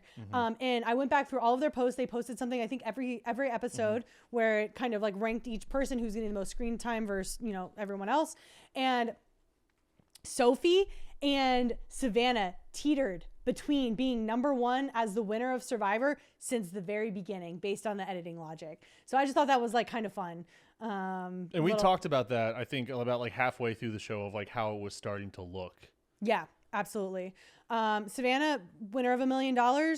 She says she's going to save and invest her winnings, and she is taking her partner on a Thailand vacation. That's pretty cool. Yeah. Thailand's cool. Thailand's cool. So that's how she's spending her money. Sophie and some Fallout stuff. She just seems super tight with Rizzo. She shouted him out, I think, today, and his partner, and saying that, you know, her and her partner are close now, super close with Rizzo and his partner, and they're all just like hunky-dory together. And, you know, there's been some like Tres Leches stuff with the 3 of them. They were all eating Tres Leches cake at the Survivor finale watch party. Very nice. But it does seem like Sophie and Rizzo are a little tighter. I mean, and then we have Sage, our 3rd place finisher, with reportedly, you know, around $85,000. That's a good 30 days or whatever, 40 days, counting Ponderosa time before and after. That's, you know, some people's entire salary for a year. That's some people's entire salary for 2 years. So that's, you know, pretty awesome. And she is being very vocal about not being vocal, actually, saying that she just wants to kind of take a breather. She's trying to process everything. She's very hands off on social media. When the season first started, she was private. And our show account followed her, and she followed us back. Yeah, and shout out Sage. She follows Backdoors and Blindsides on Instagram. That was pretty cool. She's engaged with our content. So, you know, having my favorite player of the season engaged in that way, that's definitely pretty cool. If we weren't doing this, we want to have that happen, obviously. She says all the time on her stories that she's a recovering people pleaser, which I relate to. One of your biggest things that you said to me all the time was, don't be a martyr. And I thought about getting that, you know, tattooed on my forehead. And I definitely relate to that mentality of just trying to be like nod and smile and be like, yes, I will jump through all your hoops because that's what you want me to do, right? You know, so she's saying that she's not replying to everyone and everything, but she's being very intentional with these kind of blanket statements that she's making on her story, just being like, thank you so much, expressing so much gratitude towards all the fans, but not, having that people-pleasing mentality of like commenting and going back and forth with everyone on everything. I think Sage, hear me out, would be great on the challenge. Because I think everyone on that show is emotional. Yeah. It's like it's either all physical, like the challenge is obviously it's like incredibly physical and intense, but inside the house, it's all emotional and it's all just kind of loud in each other's faces. There isn't a whole lot of scheming, and it comes down to, and that's the whole point of the show, your ability to save yourself. Put up or shut up. Yeah, through your own physical performance. Yeah. But I think her style of game, the game that she wants to play, would translate really well into that show. Oh, yeah, absolutely. Like, I think, you know, Sophie, Rizzo, and Savannah could be on the challenge. I think Steven could be on, other Sophie Segretti could be on the challenge. MC for sure. Oh, yeah. She'd be a lock for the challenge. Jake, even. I think a lot of people from this season have potential challenge careers ahead of them if they get called for it and they so choose to go in that direction. Any last Survivor 49 thoughts? I will say that I don't think this was a cursed season. I was a little worried that it was with Jake's removal and with, I don't know, the outcome of some of these votes. But Big Brother was a cursed season. Big Brother 27 was fucking cursed. And I don't think that's the case here. Again, it comes down to like, I just don't like Savannah very much. I don't think there's anything about her to really like. There's gameplay to respect, but that's not enough to be a great to me. That's not enough for someone that I'm going to like cheer on in this season or another season. I do think the two of them going into Survivor 50 together, Savannah and Rizzo, will be really cool to watch, because who knows if this cast of Survivor 50 even watched their season before they taped, or they didn't. They did not. And so we're gonna dive into all of that on a special Survivor 50 episode 0, if you will, preview, and that'll be next week's show. So obviously, in between coverage, we've got Traitors starting up in a couple weeks here. We're gonna go week to week with something a little different every time, and next week we're gonna do a full breakdown and preview of Survivor 50 that does not star Boston Rob. It does not. So just to give a little preview of that, because I basically have the whole show written out already. And if you've made it this far into the podcast, congratulations. It's a long one. Well, it was a finale episode, so of course it has to be. But for our Survivor 50 episode, we're going to talk all things trailer. We're going to talk about what we saw in it, what we liked, what made us gasp and clutch our pearls. We're going to talk about who we're excited for, classics that I'm happy that are back, people I'm like, that's fine, you're back, and people who I'm mad about that are back on my TV screen. You're saying we get to attack production? More so just like, I guess it was more so production pools for sure, than maybe people individually. We're going to talk about the biggest advantage that we have going into 50, who is at the biggest advantage. We're going to talk about interesting connections and some season stats, so breaking down some of the past seasons and how it plays into 50. I'm going to talk about the biggest misses, the players that I'm like, how are you not in season 50? We're going to talk about that because I basically have a list here that is a whole new cast of Survivor. And then some honorable mentions who I think would never have a chance of returning again, which, funny enough, includes Boston Rob, because he is just so canon and just so like bigger than ever Survivor icon, that the only way I think he comes back is if you truly run back an episode or a season of Survivor icons. Like that's your premise of the season. It's Survivor 51, Survivor icons or whatever.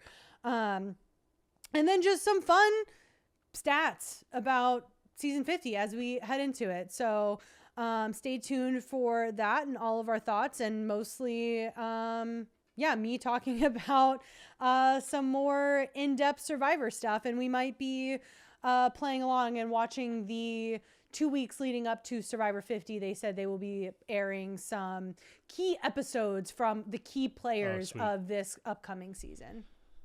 Also, stay tuned for a Patreon announcement. That's something that we're going to tackle in 2026, which is only a couple weeks away.